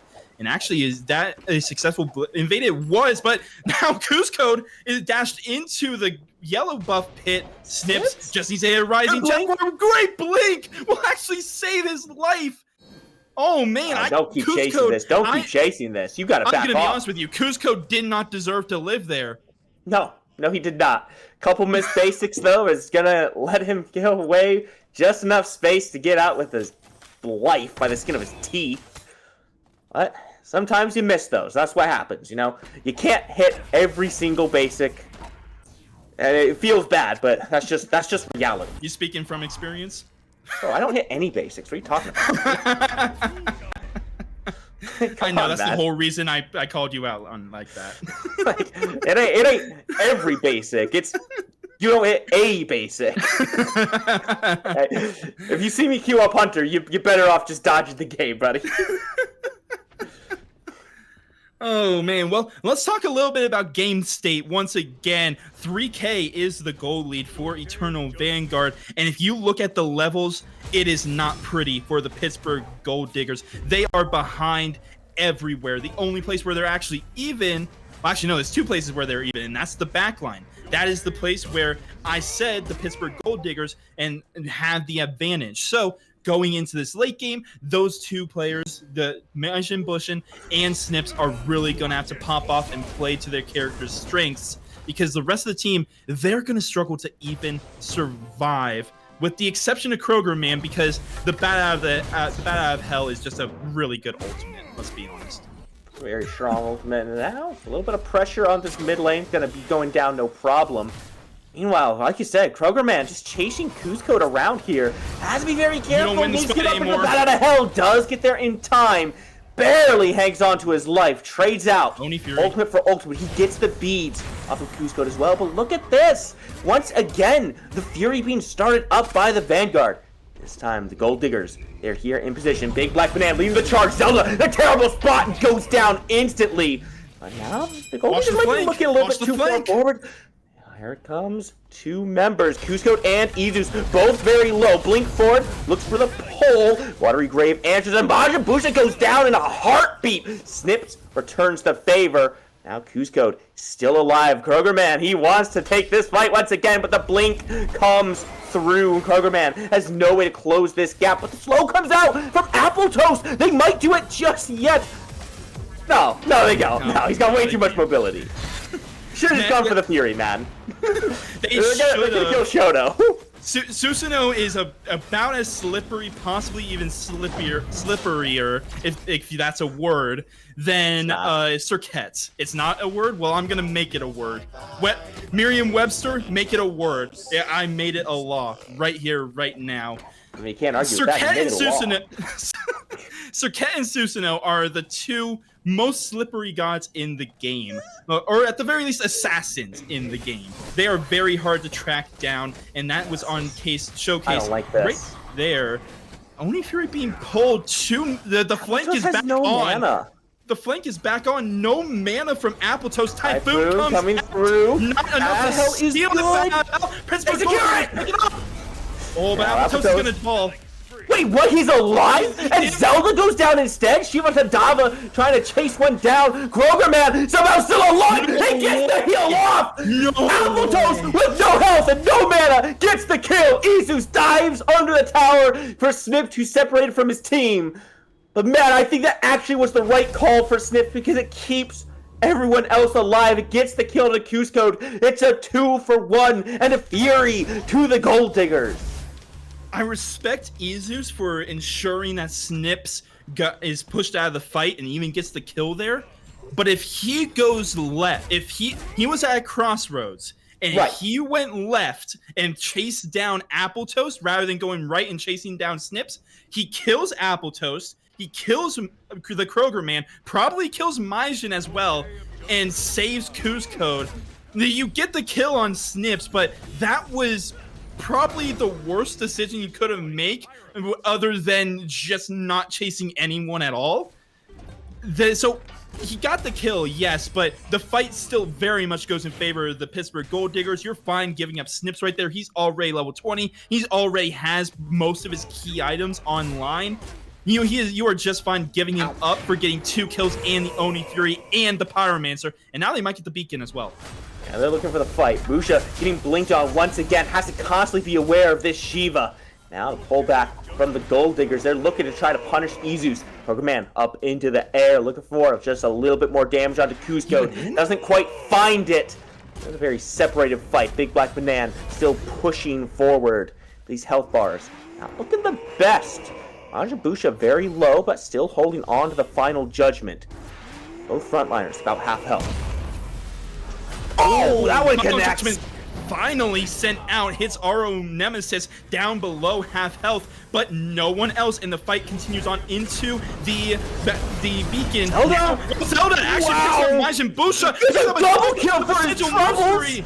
Now might be paying for it with his life. Big Black Banana on the back end, but there's so much damage coming towards him as well. He cannot survive, and Zelda walks out. Snips separated from the rest of the fight. Everything has been so split and disjointed for the Gold Diggers here, Raptor. I haven't seen concentrated backline damage, and I haven't seen peel for Majin Busha. This is not the Gold Diggers we saw in Game 1 or Game 2. In fact, this is probably closer to what we saw out of Eternal Vanguard in Game 1 and Games 2. Oh, yeah. These fights are so split up a lot, mostly because of the Pittsburgh Gold Diggers doing. They're the ones splitting up these fights, because they want the fights to be split. The issue is, as you said, no peel for Majin. This Kuzenbo, while he is very good at that just large CC, at forcing people out of position, and while he does have very good damage, especially with that Glad Shield, he's not really a peeler. And especially when Zelda is the one diving in, using Sigil Mastery to ensure that they get a double kill. What are you going to do to try and peel for that as a Kuzenbo? You just can't. So, Appletoast, I thank you for going on a more normal god this game, but the Kuzenbo, I'm going to need to see more of it, because as you said, the peel for Majin is absolutely the reason why this game has been going so poorly. Oh, Kroger. Yeah, I'm not sure what this is doing. He is going to be able to get out of danger, but he's got Cusco chasing him. He's got to have someone coming his way to help him out. No one is doing it.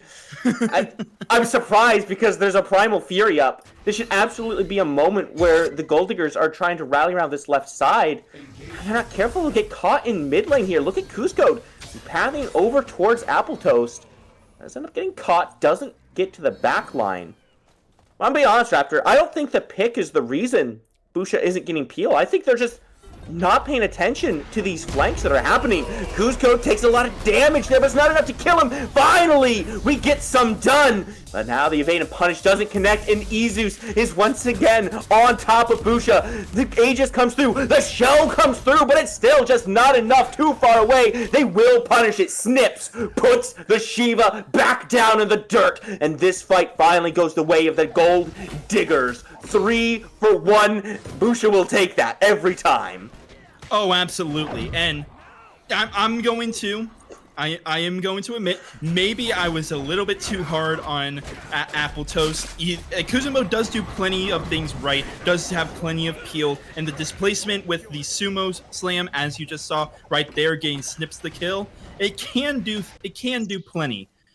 I just think I would have preferred a more traditional Guardian, but you are 100% right. It would not matter if Apple Toast does not sit back and try to help his backliners. He's sitting with Snips plenty fine, but Majin, maybe it's less Apple Toast is not sticking with his mid laner, and maybe it's more his mid laner's not sticking with Apple Toast, because Apple Toast and Snips have been connected at the hip constantly throughout this game.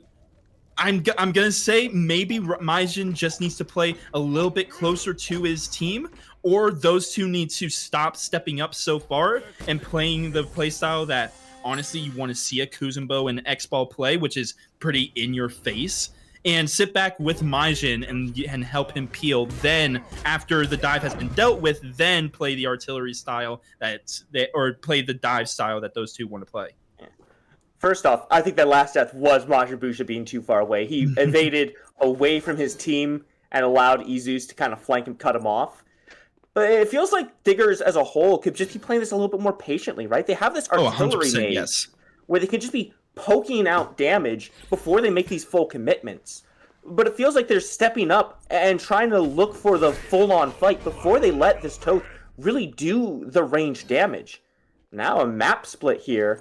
The Gold Diggers are pulling back from the tier 2. They're just going to give up the left side for free. Izus pushing forward, eats a final judgment for his troubles. There's no way Watergate can save him from that one, but the damage is good enough. Izus hates this guy, and so does Kuzcode. Darkest of Nights turns off the lights, prevents him from finding his target, but not long enough. Kuzcode just hunts him down. Busha cannot catch a break. They are going to pay for it with their lives. Oh, you tried to play a sneaky one there, but you cannot get away from the bat. 2 for 1. That dive has been working, but that was just too much. Absolutely. And all of that starts because of the 4-4 split. You saw 4 members of Pittsburgh Gold Diggers in mid, and you saw 4 members of Eternal Vanguard in left, both pushing down their respective tier 2 towers.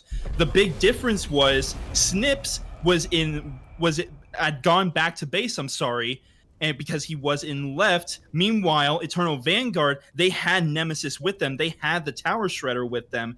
And I think that was just enough for Pittsburgh Gold Diggers to back away. I'm not saying that was the right decision, but that had to have been the reason why. I think that they could have still gotten that tier 2 tower. I mean, it is below half health, but maybe Snips not being there was enough for them to think, hey, we can't actually get this tier 2 tower.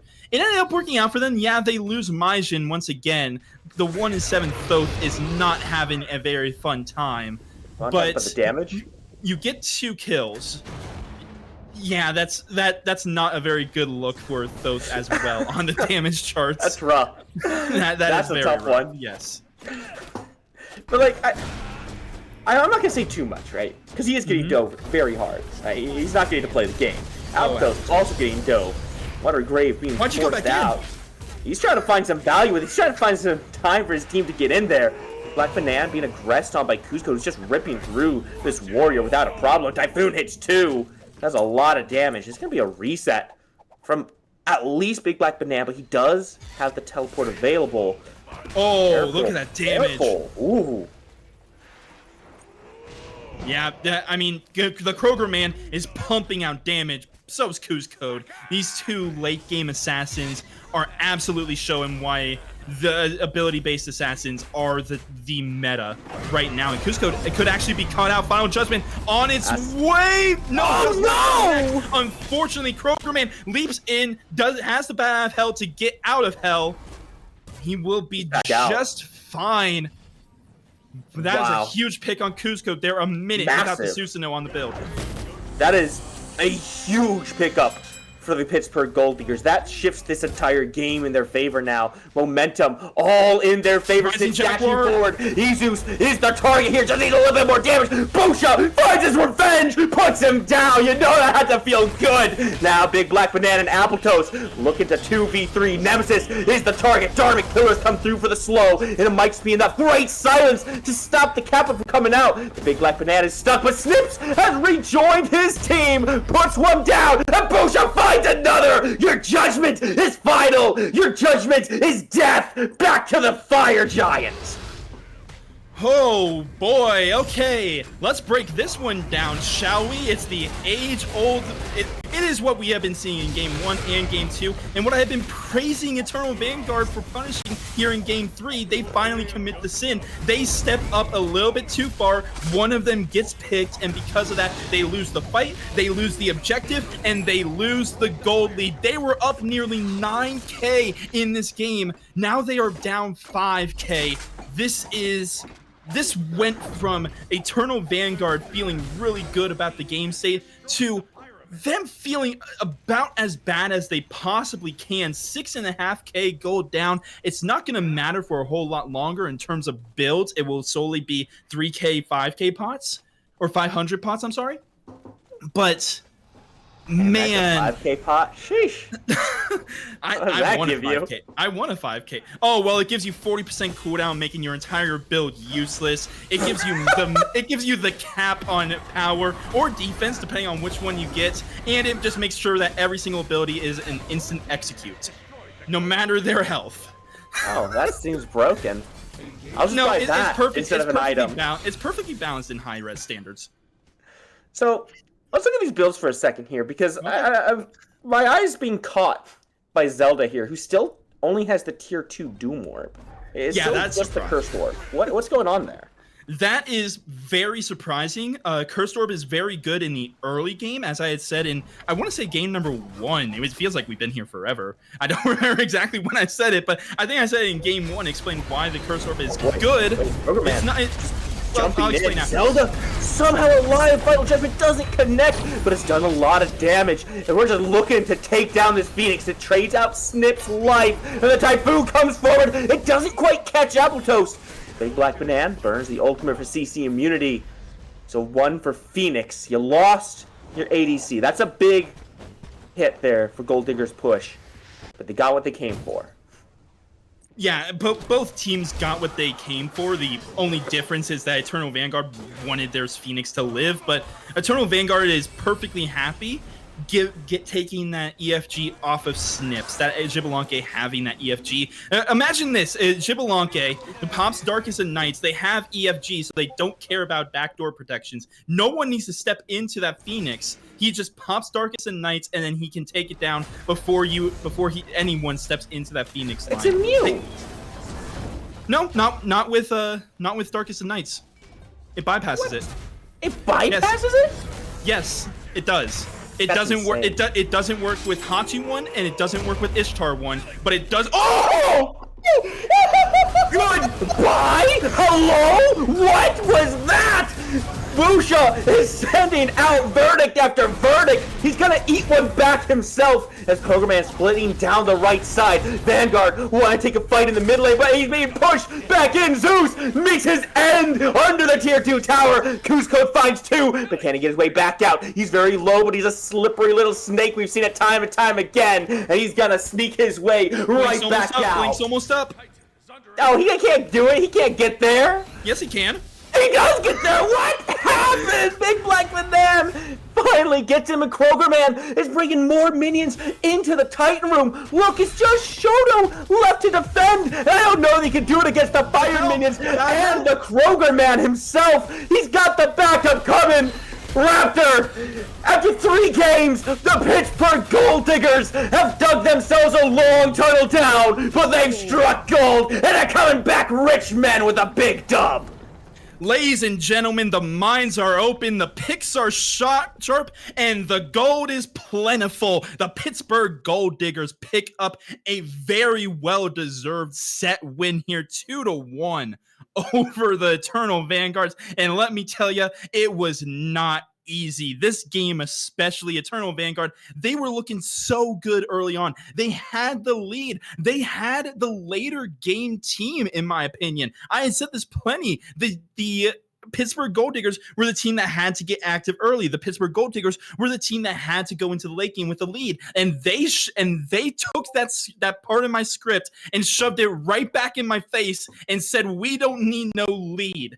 This Pittsburgh Gold Diggers team, they did not play cleanly by any means. But what they were able to do in the late game, how they were able to bring it back, and how they were able to close out that game, phenomenal macro play, phenomenal smite coming out of the Pittsburgh Gold Diggers. And in the Shallows division, those two factors alone will get you a championship.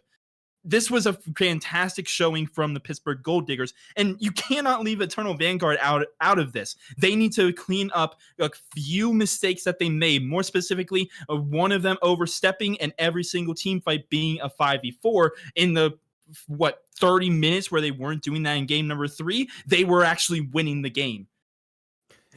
These are two very, very good teams in the Shallows division, and I mean, they put on a show in this set. Whether you think it was good Smite or not, you cannot deny that was a show. I mean, shout out to Busha at the end there. Really brought his damage up. I think he doubled it in like 3 minutes. One shot Nemesis, doubled, which really opened up the fight for them. I mean, as soon as Nemesis gets one shot like that, I don't know why the Vanguard continued that fight.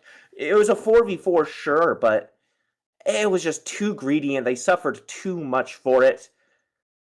At the end of the day, it was over-aggression, and it's something we saw throughout the match. Mm-hmm. Excellent work from the Gold Diggers to turn that around. It was not looking pretty for them for quite some time, but tenacity will get you far, and sometimes, as we've said before, it's really just one fight that can turn the game and flip the entire table. So congratulations to the Pittsburgh Gold Diggers. Season's far from over, though. The Vanguard have plenty of time to make those adjustments and come back. But for us tonight, that's going to be a wrap. Thank you guys for joining us. It's been Spooky Mars and Raptor taking you through the game. A shout out to Red Sniper, run the production for us. Thank you so much. And everybody, have a great night, and we'll see you the next time.